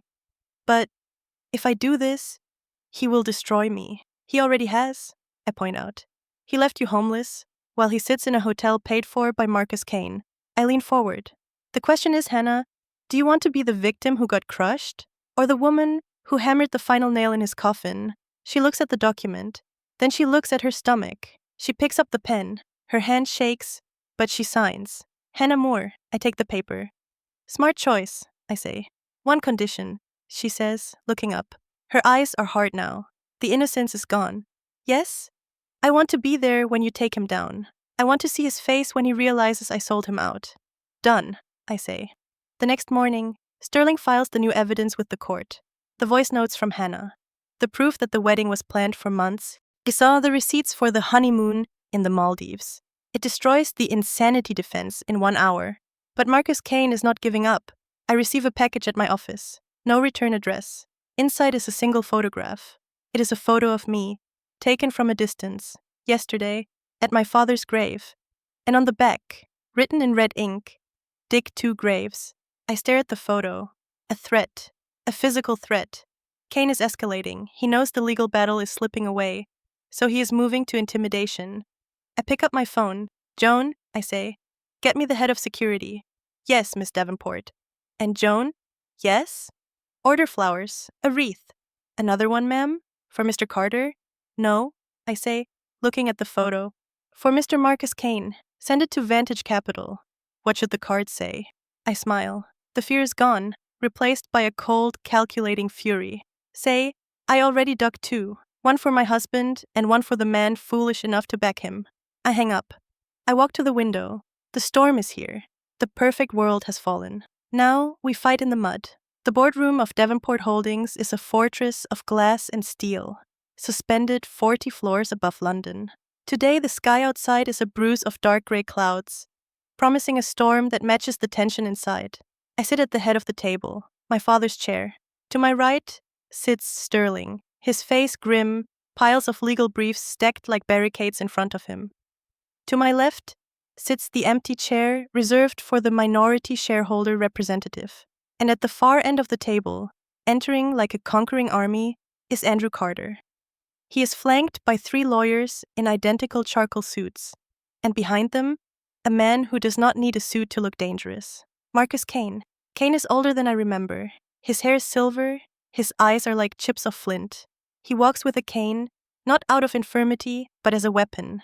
He looks at me, and I see the hatred burning cold and steady. He remembers my father defeating him 20 years ago. He sees me as a ghost of his failure. Andrew looks better than he did on TV.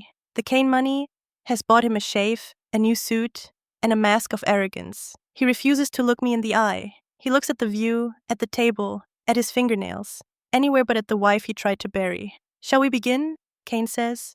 His voice is like gravel grinding together. He does not sit. He leans on his cane. By all means, I say, my hands folded on the table. You called this emergency meeting, Mr. Kane. I am curious to hear why a competitor is sitting in my boardroom. I am not a competitor today, Miss Davenport. Kane smiles, showing teeth that look too white. I am the proxy holder for Mr. Carter's shares. And we have a motion to present. One of the charcoal suits slides a document across the polished wood. Motion for the removal of Emily Davenport as acting CEO and trustee, the lawyer announces monotonously, citing Article 14, Section B, medical incapacity. I do not blink. I expected this. Medical incapacity? Sterling scoffs. Miss Davenport is in full remission. Her oncologists have cleared her for all duties. Physical duties, perhaps? Andrew speaks up for the first time. His voice is smooth, rehearsed. But we are talking about mental stability. The erratic behavior, the public outbursts, the fixation on revenge. It is clear that the trauma of her illness has rendered her unfit to manage a multi-billion-pound portfolio. He looks at the other board members, the interim team I appointed. We are petitioning the High Court to appoint a temporary conservator for the Davenport Trust, Andrew says. Me. The audacity is breathtaking. He wants to use the court to take control of the very money he tried to steal. You think a judge will give control to a man charged with bigamy? I ask quietly. Alleged bigamy, Kane corrects. And with the new evidence we have, we are confident those charges will be dropped. It was a misunderstanding, a prank gone wrong. The press is already turning, Emily. The stock price is wobbling. The market hates instability. And you are instability. Kane leans forward. Step down, Emily. Go to a clinic in Switzerland. Rest. Let the men handle the business. We will give you a generous allowance. A generous allowance. From my own money. I look at Andrew. He is smirking. He thinks he has won. He thinks that with Kane behind him, he is untouchable. He thinks I am the same woman who cried when her hair fell out. I slowly reach for the pitcher of water. I pour a glass. I drink. Are you finished? I ask. We need an answer, Andrew says, banging his fist on the table. Sign the resignation, Emily, or we drag your medical history through every tabloid in Britain. We will publish the psychiatric evaluations from your darkest days in the hospital. We will make the world believe you are mad. I see, I say. So it is blackmail. It is leverage, Kane corrects. I check my watch. 10:15 a.m. Leverage is a funny thing, Marcus, I say, addressing the puppet master. It only works if you are the only one holding a gun. I press the intercom button. Joan, I say, send in the witness. The doors at the back of the room open. Andrew turns, expecting perhaps a doctor or a lawyer. Instead, Hannah Moore walks in. The smirk vanishes from Andrew's face instantly. It is replaced by a look of pure, unadulterated horror. Hannah is wearing a simple navy dress. She looks clean, sober, and terrified. But she keeps walking. She walks past Kane, who frowns in confusion. She walks past the charcoal suits. She stands next to me. What is she doing here? Andrew hisses. She is a hostile witness. She is crazy. She's the stalker. Hello, Andrew, Hannah says. Her voice is small, but in the silent room it sounds like a shout. Hannah, Andrew stands up. Don't say a word. Whatever she paid you, I will double it. I will triple it. You can't pay me with money you don't have, Hannah says. She looks at him, and for the first time I see the anger in her eyes outweigh the fear. And you can't buy back what you said. What I said? Andrew looks around wildly. I never said anything. We were just friends. I place a small digital recorder on the table. It is an old-school device, simple, hard to hack. Hannah provided us with some interesting material yesterday, I say. It seems she likes to keep audio diaries, especially when her fiancé is practicing his speeches. No, Andrew whispers. No. I press play. The audio is crystal clear. It was recorded in a car. The hum of an engine is audible. Then, Andrew's voice, carefree, laughing. God, she looks like a skeleton, Hannah. I went to the hospital today and I could barely look at her. It smells like death in there. Andrew freezes. The lawyers shift uncomfortably. Hannah's voice on the recording. Don't be mean, Andy. She's dying. Andrew's voice again. Not fast enough. The doctor said 6 months, but she's lingering. It's selfish, really. Holding on like that. Spending my inheritance on experimental drugs that won't work. A pause in the recording. Then Andrew laughs again. Just imagine, babe. When she's gone, it's all ours. The company, the houses. We can flush her memory down the toilet. I'm going to burn all her stupid paintings the day after the funeral. I press stop. The silence in the boardroom is heavier than lead. It is suffocating. I look at the board members. They are looking at Andrew with open revulsion. Even the charcoal suits are staring at their shoes. Andrew is shaking, physically shaking. He looks like he is about to vomit. That's AI, he stammers. That's a deepfake. She faked it. We have the metadata, Sterling says calmly. Recorded on an iPhone 14, dated 4 months ago. GPS location places it on the M4 highway. Driving back from St. Thomas Hospital. We also have the cloud backup. I look at Marcus Kane. The old wolf is not looking at Andrew. He is looking at me. He is calculating. He realizes the mad wife narrative just died. You cannot paint a woman as crazy when her husband is on tape wishing for her death. Mr. Kane, I say, you talked about leverage. I believe this is what they call a kill shot. Kane slowly picks up his cane. He stands up. Marcus! Andrew grabs his arm. Marcus, you have to help me. We can fight this. It's inadmissible. It was recorded without consent. Kane looks at Andrew's hand on his sleeve. He looks at it like it is a piece of filth. Let go of me, Kane says quietly. Andrew recoils. You sold me a lemon, Mr. Carter, Kane says. You told me she was weak. You told me she was unstable. You didn't tell me you were a monster on tape. But the deal, Andrew pleads. The funding? Vantage Capital does not invest in liabilities, Kane says. As of this moment, our partnership is dissolved. I am withdrawing the bail bond. Andrew's eyes bulge. You can't. If you pull the bond, I go back to jail. Then I suggest you run, Kane says. Kane turns to me. He tips his head slightly, a gesture of respect from one shark to another. Well played, Miss Davenport. Your father would have been adequately impressed. Get out of my building, Marcus, I say, and take your trash with you. Kane walks out. The lawyers pack up their briefcases in record time and follow him. leaving Andrew standing alone at the end of the table. He is stripped bare. No lawyer, no Becker, no mistress, no wife. He looks at Hannah. You, he whispers. I loved you. Hannah steps forward. She picks up the glass of water I poured, and she throws it in his face. That, she says, is for the baby you wanted to use as a key to a safe. She turns to me. I'm done. Can I go? Go, Sid, I say. Sterling will wire the money. Hannah leaves. Now it is just me and Andrew, and the ghosts of our marriage. He wipes the water from his face. His hair is plastered to his forehead. He looks pathetic. Emily, he says. His voice is broken. Emily, please. I'm scared. I can't go back to prison. You know what they do to guys like me in there? I stand up. I walk down the length of the table until I'm standing right in front of him. I don't care, I say. I was your husband, he cries. Doesn't that mean anything? We had good times. Remember Paris? Remember the honeymoon? I remember, I say. I remember everything. That is why I cannot forgive you. I lean in close. You wanted me dead, Andrew. You said it. You laughed about it. You wanted to burn my paintings. I point to the door. The police are waiting in the lobby. Sterling called them when Kane pulled the bond. You have about 5 minutes of freedom left. Andrew looks at the door. Then he looks at the window. For a second, I think he might jump. But he is a coward. Cowards don't jump. They run. You will pay for this, he snarls, his face twisting into a mask of hate one last time. You think you won? You're alone, Emily. You're a cold, barren, lonely bitch. No one will ever love you. He turns and runs. He runs out of the boardroom, knocking over a chair. I hear his footsteps pounding down the corridor, toward the fire exit stairs. I stand there, listening to him flee. Sterling sighs and closes his file. Well, that went well. I walk back to my chair. I sit down. My legs feel like jelly. Is it over? I ask. Legally? Yes, Sterling says. With Kane gone and that recording, Andrew is finished. He will take a plea deal. 5 years, maybe 7. The divorce will be granted in absentia if he runs. He will run, I say. He won't go back to jail. Where will he go? I think about it. He has no money, no passport. The police took it. No friends. He will go to the only place he thinks is his, I say. The house in Surrey.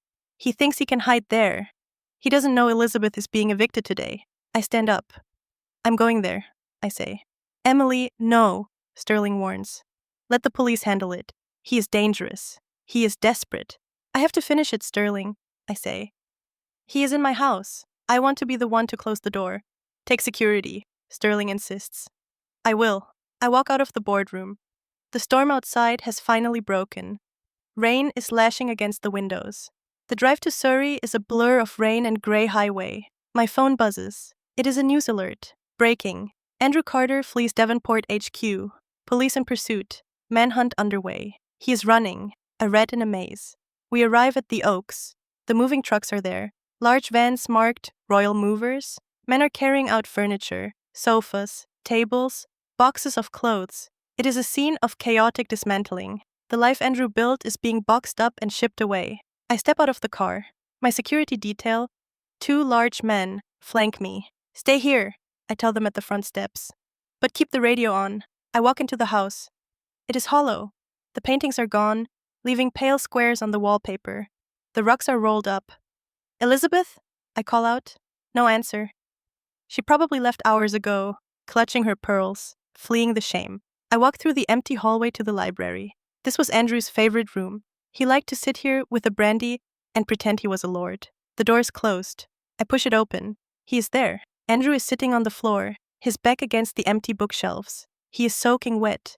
He must have run through the woods to avoid the police cars at the gate. He is holding something, a lighter, and a can of lighter fluid. He looks up at me. His eyes are wild, bloodshot. He looks insane. I told you, he whispers. I told you I would burn it. He uncaps the fluid. He sprays it on the floor, on the wooden panels, on his own tuxedo trousers. If I can't have it, he says, his voice trembling with the terrifying finality. No one can. Andrew, stop, I say. I keep my voice calm, but my heart is hammering against my ribs. The house is empty. There is nothing left to burn. There is you, he smiles. It is a broken, jagged smile. You are here. He flicks the lighter. The flame dances, small and yellow. We can be together, Emily, he says. Like the vows said, until death. The vows were a lie, Andrew, I say, taking a step back. You said so yourself. Then let's make them true, he hisses. He raises the lighter. I turn to run. Behind me, I hear the whoosh of ignition, the smell of smoke, the heat. Emily, he screams. I run into the hallway. Fire! I scream to the movers. Get out! Fire! The security guards rush in. They see the smoke billowing from the library. Madam, go! One of them grabs me and pulls me toward the front door. I stumble out onto the wet gravel. Behind me, the window of the library explodes. Glass shatters. The orange flames lick up the side of the house, catching the dry ivy. Andrew! I scream. I don't know why. Reflex? Horror? The security guard holds me back. It's too late, madam. The accelerant, it's going up too fast. I stand in the rain, watching the house burn, the house that was bought with my money. The house where his mother plotted against me, the house where he planned his new life with Hannah. It is all burning. Sirens wail in the distance, fire trucks, police, but they are too late. I watch the roof catch fire. The flames are beautiful, in a terrible way. They are cleansing. I look at the library window. I think I see a shadow, a figure standing amidst the inferno. Then the roof collapses. The sparks fly up into the gray sky, mixing with the rain. I fall to my knees in the mud. My white suit is ruined. I am crying. Not for him, not for the house. I am crying because it is finally over. The silence inside me is louder than the fire. The smell of smoke is a jealous lover. It clings to everything. It is in my hair. It is in the fibers of my ruined white suit. It is in my pores. Even after scrubbing my skin raw in the shower of my penthouse, at the Shard, I can still smell the burning oak, the melting varnish, and the acrid scent of Andrew's desperation. It is 3:00 a.m. London is asleep, but I am standing on my balcony, wrapped in a thick robe, watching the city lights. Sterling is sitting at my dining table, surrounded by cold cups of coffee and stacks of paper. He looks exhausted. He is an old man, and tonight aged him 10 years. He survived, Sterling says quietly. He doesn't look up from his tablet. I know, I reply. I don't turn around. The police called me an hour ago. They pulled him out of the library window just before the roof gave way. He is in the burn unit at St. George's Hospital. Sterling continues, reading the medical report that his connections procured. 2nd and 3rd degree burns on his legs and hands, smoke inhalation, a broken ankle from the jump. But he is alive, I finish. He is stable, under police guard. He will be charged with arson with intent to endanger life, in addition to the bigamy and fraud charges. I tighten the belt of my robe. Good, I say. Good? Sterling asks, surprised. Emily, he almost killed you. He burned down a historic estate. He is a lunatic. If he had died, Sterling, he would have been a tragedy, I say, turning to face him. A romantic anti-hero who died for love. The narrative would have shifted. Tragic CEO dies in blaze after marriage breakdown. People love a dead sinner. They forgive them. I walk into the room and pour myself a glass of water. But a living arsonist? I take a sip. A man who burns down his mother's house because he can't have his way? That is not tragic. That is pathetic. He has to live with the scars. He has to sit in a cell and look at his burned hands and know that he did it to himself. Sterling nods slowly. You're terrifyingly rational, Emily. I have to be. Emotions are flammable. I prefer to be fireproof. My phone buzzes on the counter. It is a number I recognize. Elizabeth Carter. She has been calling every 10 minutes since the fire trucks arrived. She wants to speak to you, Sterling says. She is currently at a hotel in Guildford, put up by the Red Cross. The Red Cross? I raise an eyebrow. How far the mighty have fallen. She claims she has nowhere to go. Her assets are frozen because they are linked to Andrew's fraud investigation.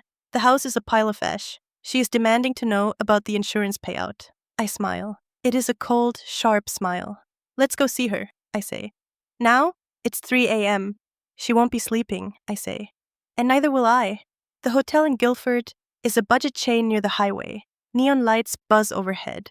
The carpet in the lobby smells of stale beer. Elizabeth Carter is sitting in the corner of the lobby, huddled in a gray blanket provided by the emergency services. She is still wearing her pearls, but they look ridiculous now, like a crown on a beggar. Her face is streaked with soot and tears. When she sees me walk in, flanked by Sterling and my security, she stands up.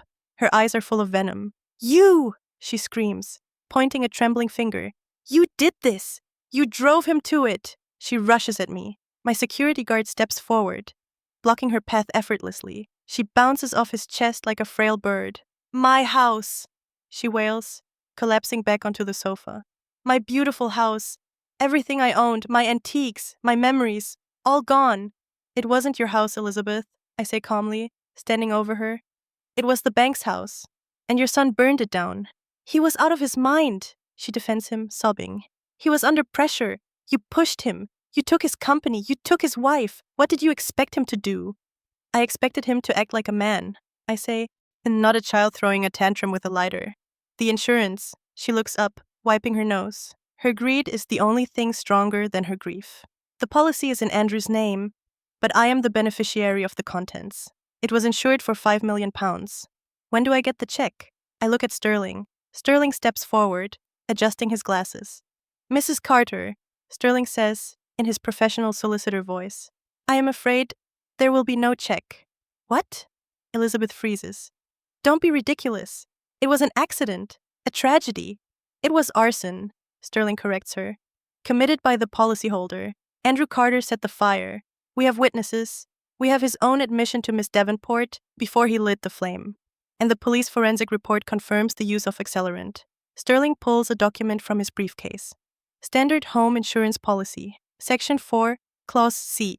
He reads, no coverage shall be provided for loss or damage caused by any intentional or criminal act by the insured. Elizabeth stares at him. Her mouth opens and closes like a fish on dry land. Void, I say. The policy is void. You get nothing. But, she whispers, but I have nothing else. My pension, Andrew invested it in the company, which is bankrupt, I remind her.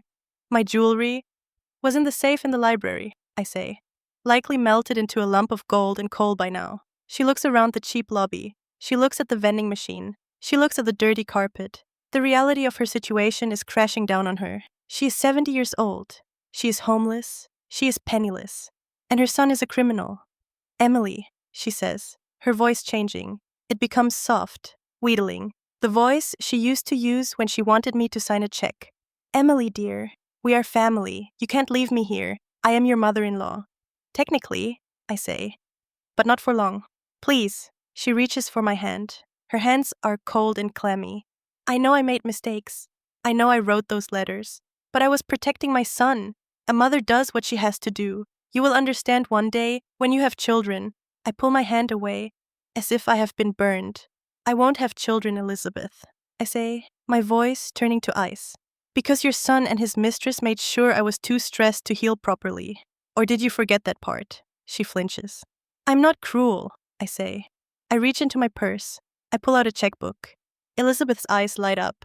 She thinks she has won. She thinks I am weak. I write a check. I tear it out. I hand it to her. She looks at it. £1,000. £1,000? She asks, looking at me with disbelief. This won't even buy a decent coat. It will buy you a bus ticket to your sister's house in Scotland, I say, and a few hot meals. My sister? She gasps. She lives in a council flat. She hates me. Then you will have plenty to talk about, I say, since you are now in the same tax bracket. I turn to leave. Emily! She screams after me. I curse you! I hope you die alone. I hope your money chokes you. I stop at the door. I look back. I might die alone, Elizabeth, I say. But I will die in my own bed, in my own house, with a clear conscience. Can you say the same?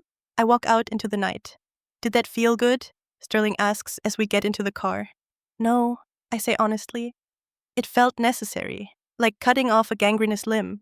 Where to now? St. George's Hospital, I say. I have one more limb to cut. The burn unit at St. George's is quiet, filled with the rhythmic beeping of machines and the smell of antiseptic. It is a smell I know too well. It triggers a phantom nausea in my stomach, a memory of my own days in the oncology ward. But this time, I am not the patient.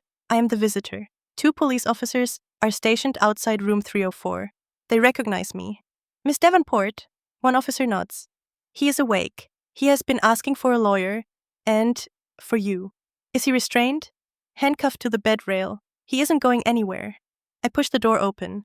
The room is dim. Andrew is lying in the bed, His legs are elevated, wrapped in thick white bandages. His hands are bandaged too, looking like white boxing gloves. His face is untouched by the fire, but it is bruised and swollen from the fall. He is wearing an oxygen mask. When I walk in, he turns his head. His eyes are glassy with morphine. He croaks. His voice is rough, damaged by the smoke. I stand at the foot of the bed. I do not come closer. Hello, Andrew. He tries to lift a hand, but the handcuff rattles against the metal rail. He looks at it, then at me. Tears well up in his eyes. It hurts, he whispers. God, it hurts. I know, I say. Fire usually does. I didn't mean to. He starts to cry. I just wanted. I don't know what I wanted. I was scared. You wanted to destroy everything so I couldn't have it, I say. It is called scorched earth, Andrew. But you forgot that you were standing on the earth when you lit the match. He closes his eyes. A tear tracks through the soot on his cheek. Is the house gone? Gone, I say. Totally. And Mother? She is safe. I gave her money to go to Scotland. Scotland? He laughs weakly. She hates Scotland. Beggars can't be choosers. Silence stretches between us. The monitor beeps. Beep, beep, beep. It is the heartbeat of a man who has lost everything. What happens now? He asks. He sounds like a child. Now, I say. You heal. Then you go to court. Then you go to prison. Prison? He shudders. I can't do prison, Em. I'm not built for it. You will learn, I say. Humans are adaptable. Look at me. I wasn't built for cancer. I wasn't built for betrayal. But I adapted. I walk to the side of the bed. I place a folder on the tray table. What is that? He asks. The divorce papers, I say. The final draft. He looks at them. I can't sign, he says, lifting his bandaged hands. I have no hands. I know, I say. That is why I brought a witness. And an ink pad. A thumbprint will suffice. Sterling walks in. He opens the ink pad. Emily, please, Andrew begs. Don't do this now. Can't we wait until I'm better? No, I say. I waited 3 years for you to be a husband. I waited 6 months for you to visit me in the hospital. I'm done waiting. I open the folder to the signature page. The terms have changed, I say. Changed? Originally, I wanted the money back. But since you have no money and you burned the assets, I lean in close. I am taking the name. The name? Carter, I say. You're legally changing your name back to your father's original surname. Smith. You don't get to be a Carter anymore. You don't get to keep the prestige. You don't get to keep the brand. But Carter is my identity. No, I say. Carter was a mask. Smith is who you are, just a common con man. And, I continue, you are signing over full rights to your life story. What? Books, movies, interviews, anything you sell about this scandal, the profits go to me, to a charity of my choice, specifically a charity for victims of domestic financial abuse. He stares at me. You are leaving me with nothing, not even my name, not even my story. That is the price, Andrew, I say. The price of betrayal. You sold our privacy for a wedding live stream. Now, I own the copyright to your tragedy. He looks at Sterling. Sterling looks impassive. If I don't sign, then I testify at your sentencing, I say. I tell the judge about the diaries, about the premeditation, about the cruelty, and you will get the maximum sentence. 15 years. You will be 50 years old when you get out. A 50-year-old cripple with a criminal record. But if you sign, I soften my voice. Just a fraction. I will ask the prosecutor for leniency. 10 years. Maybe 8 with good behavior. It is a deal with the devil. But I am the only devil he has left. He nods. Defeated. Broken. Okay, he whispers. Okay. Sterling steps forward. He presses Andrew's thumb onto the ink pad. Then, onto the paper. Squish.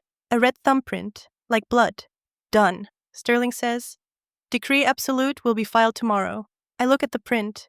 It is over. I am free. Goodbye, Mr. Smith, I say. I turn to walk out.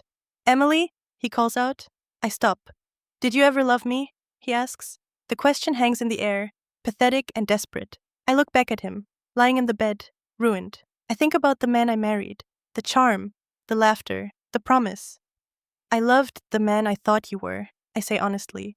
But that man never existed. He was just a character you played. And frankly, Andrew, the performance was overrated.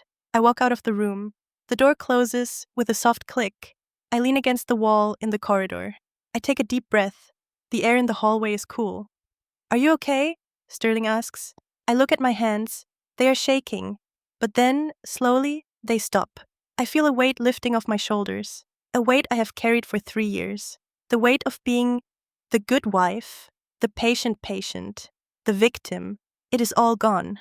I'm hungry, I say, realizing it for the first time in days.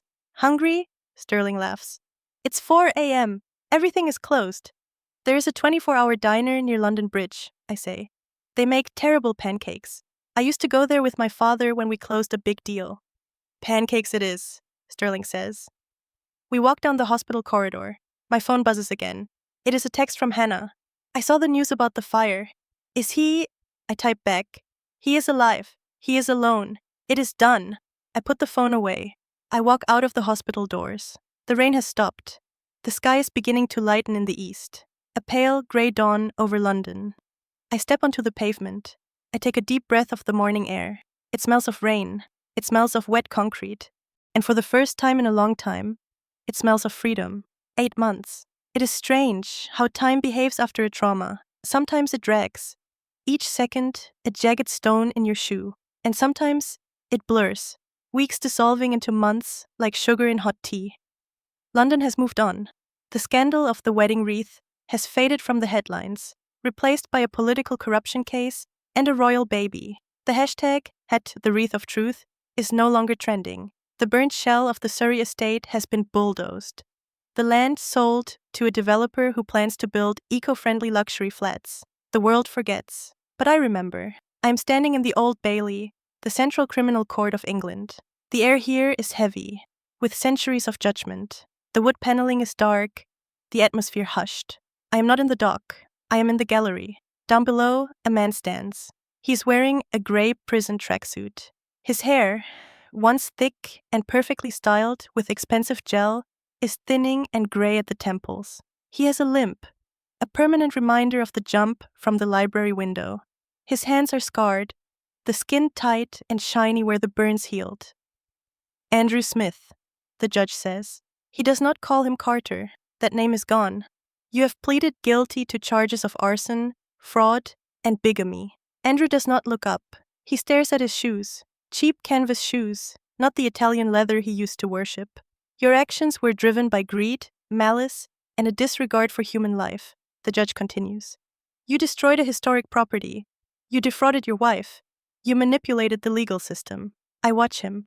I look for the anger I used to feel, the burning rage that fueled me for months. I search for it, but I cannot find it. It is gone, burnt away in the fire he started. All that is left is a dull, distant pity. He looks small. He looks like a ghost of the man I married. I sentence you to 7 years in prison, the judge announces. The gavel bangs, a wooden sound that echoes finality. You will be eligible for parole in 3.5 years. 7 years. 3 years of marriage, 7 years of punishment. The math seems almost poetic. Andrew is led away. He pauses at the door to the holding cells. He looks up at the gallery. He scans the faces. He is looking for me. Our eyes meet. I do not smile. I do not wave. I simply nod, a microscopic acknowledgement of his existence. I see you. I survived you. Goodbye. He hangs his head and disappears into the shadows. The show is over. The audience shuffles out. Are you satisfied? Sterling asks, helping me with my coat. No, I say, buttoning my trench coat against the London chill. Satisfaction implies pleasure. This is just accounting. The books are balanced. What will you do now? Now? I check my watch. I have a board meeting at 2 p.m. We are acquiring Vantage Capital. Sterling stops in his tracks. Vantage? Marcus Kane's company? Marcus Kane is retiring, I say, a small smile playing on my lips. Or rather, he is being retired. After the news broke that he funded an arsonist, his investors panicked. The stock plummeted. I bought the dip. Sterling laughs, shaking his head. You are dangerous, Emily. I am efficient, I correct him. Kane tried to eat me. I just had a bigger appetite. I walk through the streets of London. I decided to walk today. My legs are strong again. The pain in my joints from the chemotherapy is gone, replaced by the ache of Pilates and long hours in the office. I walk through St. James's Park. The daffodils are blooming. Spring is here. It was spring when I was diagnosed. It was spring when I found out about the affair. And now it is spring again, and I am the CEO of a conglomerate that spans 3 continents. I sit on a bench near the lake. I watch the swans gliding on the water. They are beautiful, but aggressive. They hiss if you get too close. Just like me, I think. A woman walks past pushing a pram. She looks tired. Her hair is messy. She is cooing at the bundle in the stroller. I freeze. It is her, Hannah. She looks different. Gone are the designer clothes, the makeup, the air of entitlement. She's wearing jeans and a simple sweater. She looks older. The baby weight hasn't fully left her face. She doesn't see me. She is focused on the child. She stops to adjust the blanket. There, little prince, she whispers. Don't cry. Mommy is here, little prince. The nickname hits me. Andrew used to call himself that. The Prince of Carter Group. I should get up.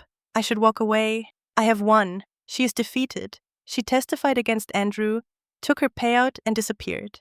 I have no reason to speak to her, but my feet don't move. I watch the baby kick his legs. A tiny hand reaches up, grasping at the air. It is an innocent life, a life created in betrayal, born into chaos, but innocent nonetheless. Hannah, I say. She jumps. She spins around, placing a protective hand over the pram. Her eyes widen when she sees me. Fear, instant and sharp, floods her face. Emily, she breathes. She looks around, as if expecting police, or lawyers, or a firing squad. I didn't know you were here. I'm sorry. I'll leave. Sit down, I say. I don't want trouble, she says, backing away. I did what you asked. I testified. I haven't spoken to the press. I'm living quietly. I know, I say. Sit down, Hannah. She hesitates. Then slowly, she sits on the other end of the bench. She keeps one hand on the pram, rocking it back and forth nervously. How old is he? I ask, looking at the baby. 2 months, she whispers. His name is Leo. Leo, I repeat. Lion, strong name. Andrew wanted to call him William, she blurts out. After the king, but I said no. Good, I say. Andrew doesn't get a vote. We sit in silence for a moment. The only sound is the wind in the trees and the soft gurgling of the baby. Did you hear? I ask. The sentencing? I heard on the radio, she says, looking down at her hands. 7 years. Does it make you sad? I don't know, she admits. She looks at me, her eyes red-rimmed. I loved him, Emily. I know it sounds stupid to you. I know he was a monster. But I loved him. Or I loved the version of him he showed me. We both did, I say softly. That was his greatest talent. He was a mirror. He showed us what we wanted to see. She nods, wiping a tear. He wrote to me, from prison. Did he? He wants to see Leo. He says he has rights. He has no rights, I say sharply. He signed them away. I know. I didn't answer. She looks at the baby. I don't want Leo to know him. Not yet. Maybe not ever. What would I tell him? Your father is in jail because he tried to burn down a house with his wife inside? You tell him the truth, I say. When he's old enough. Secrets are poison, Hannah. Look at what they did to us. She sighs. She looks exhausted. The glamour of the mistress is gone. This is just a single mother trying to survive in one of the most expensive cities in the world. How are you managing? I ask. The money I gave you? It's going, she shrugs. Babies are expensive. London is expensive. I'm taking an online course. Graphic design. Trying to get a job. But, she trails off. But the name Moore is tainted. I finish for her. People remember. Yeah, I've been rejected from 3 interviews. They Google me, and they see the photos. The wedding, the scandal. She looks at me with a mix of resentment and resignation. You did a good job, Emily. You destroyed him. But the blast radius? It hit me, too. You stood next to the bomb, Hannah, I say. You lit the fuse. I know, she whispers. I pay for it every day. I look at Leo again. He has Andrew's eyes. The same shape, the same color, blue steel. It sends a shiver down my spine. Ta không tin ngăn người khác phản bội, nhưng ta có thể ngăn vết thương đó lặp lại qua thế hệ sau. We cannot stop others from betraying, but we can stop the wound from repeating in the next generation. The thought echoes in my mind. If I leave her here, struggling, bitter, poor, what will Leo become? He will grow up hearing stories about the wicked witch Emily, who stole his father's fortune. He will grow up poor, angry, resentful. He will be easy prey for Andrew. When he gets out of prison, Andrew will poison him. Andrew will use him to come back for me. The cycle will continue, unless I break it. I reach into my bag. I pull out a business card. Not my CEO card, my personal card. Hannah, I say. She looks at the card. What is this? I'm setting up a trust, I say. An educational trust. For who? For Leo. Her mouth drops open. What? Why? He is Andrew's son. He is, I agree, but he is also a child who did not ask to be part of this mess.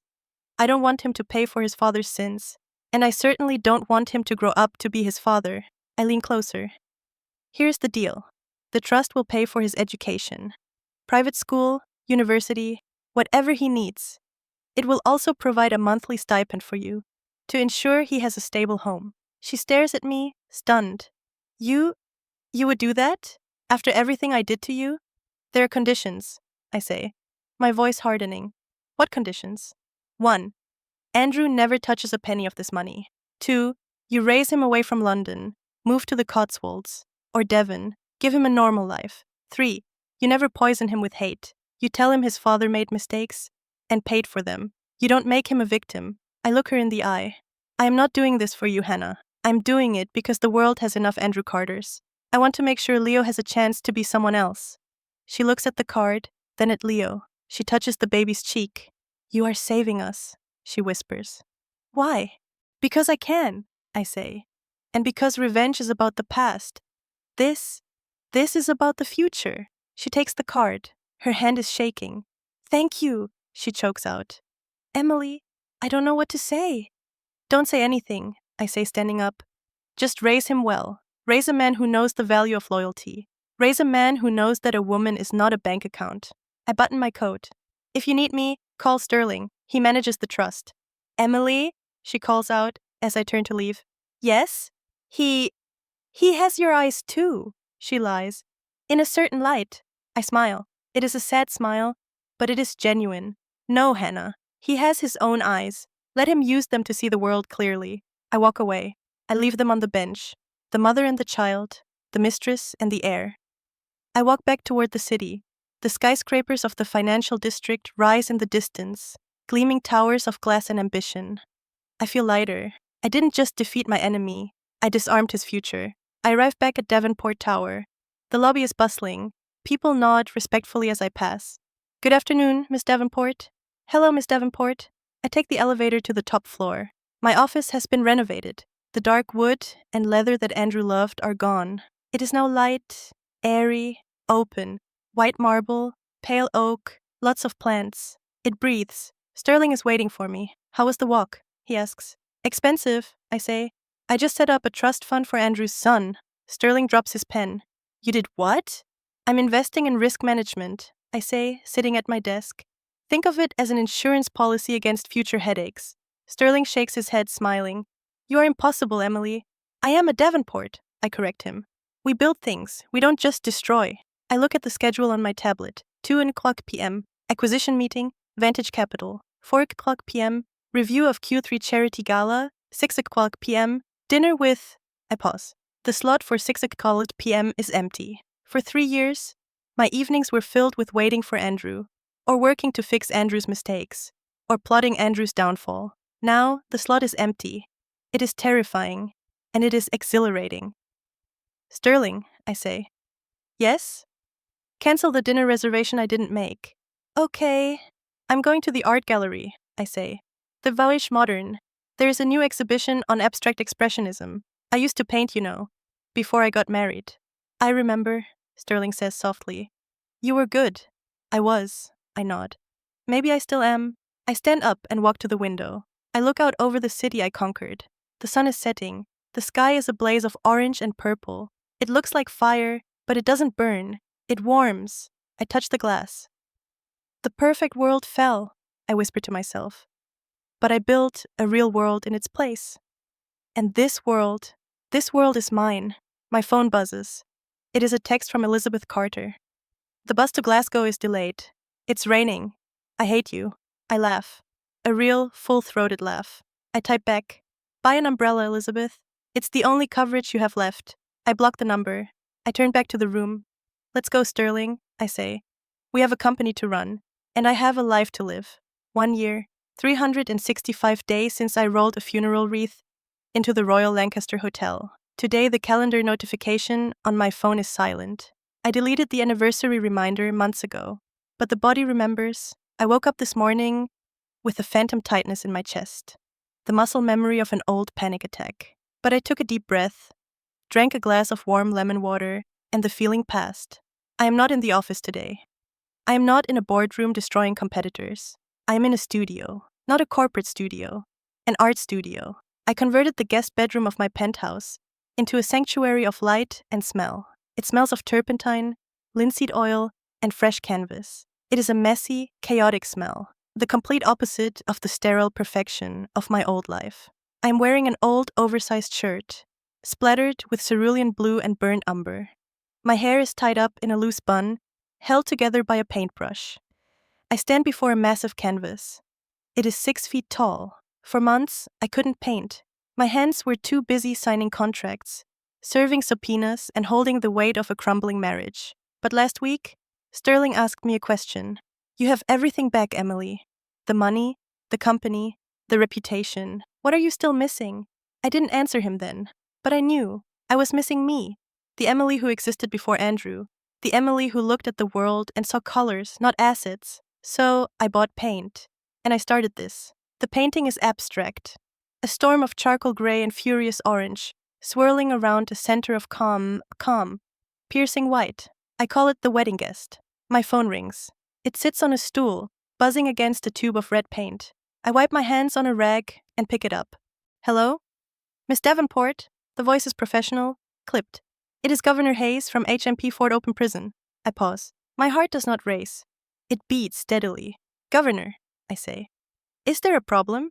Has inmate Smith violated his parole conditions? No, Miss Davenport. Quite the opposite. Mr. Smith has requested permission. Permission for what? He has written a memoir. Under the terms of your divorce settlement, he cannot publish anything without your explicit approval. He has sent the manuscript for your review. I look at the painting. I look at the angry orange strokes. A memoir, I repeat. He has been in prison for 8 months, and he thinks he has enough material for a book? He says it is an apology, the governor says. He titles it, The Man Who Burned His Own House. I laugh softly. Even in prison, Andrew cannot help but be dramatic. He still wants to be the protagonist of a tragedy.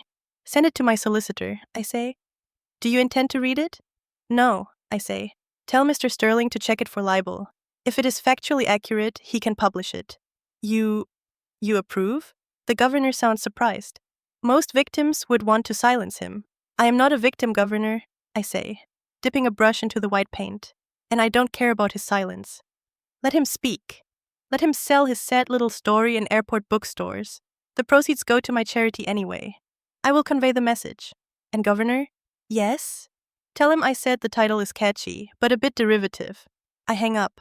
I don't feel anger. I feel boredom. Andrew is a story I have already finished reading. Why would I want to read the sequel? I paint for another hour.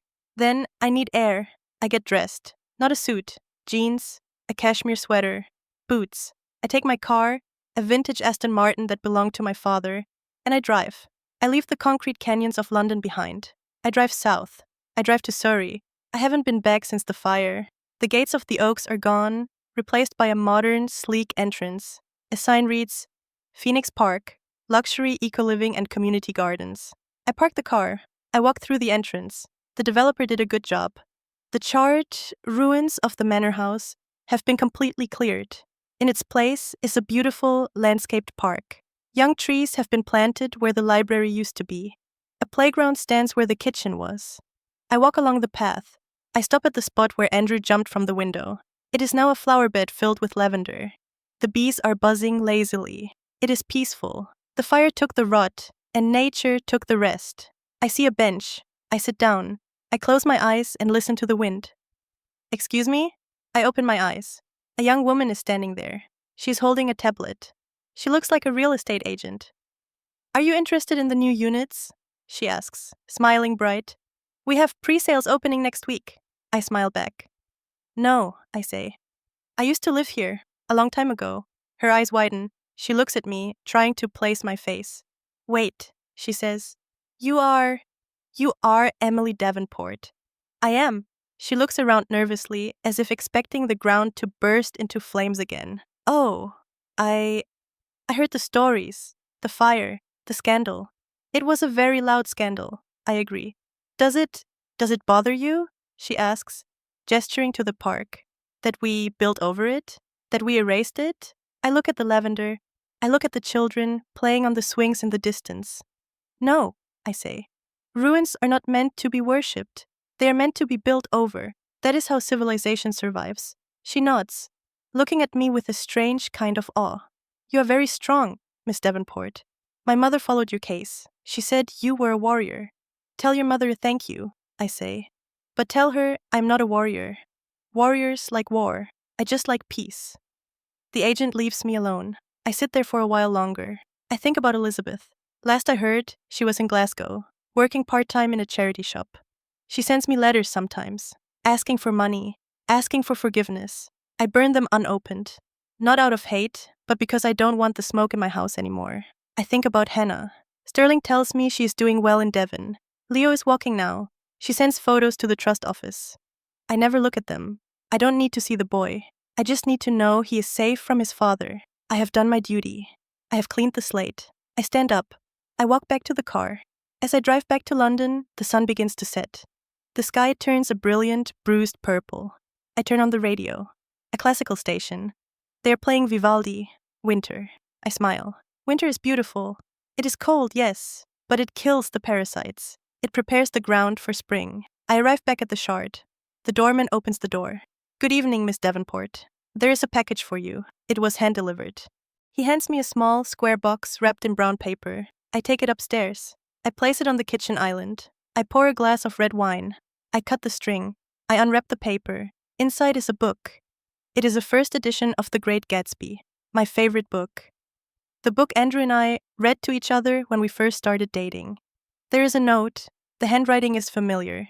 But it is not Andrew's. It is Sterling's. Emily, I found this in your father's old storage unit. He bought it for you the year you graduated, but he forgot to give it to you. I thought you should have it now.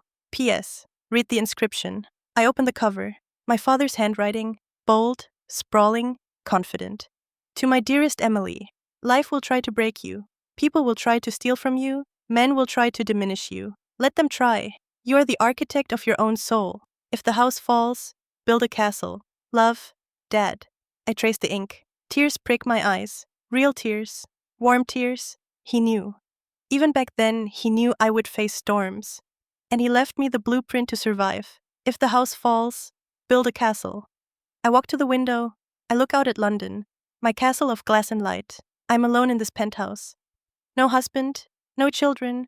Some would call it lonely. But as I sip the wine, tasting the oak and the earth, I realize the difference. Loneliness is waiting for someone who will never come. Solitude is enjoying the person you are with. And I finally like the person I am with. I raise my glass to the reflection in the window. To the architect, I whisper. I turn away from the window. I walk back to the studio. I pick up the brush. There is still white space on the canvas, and I have so much more to paint.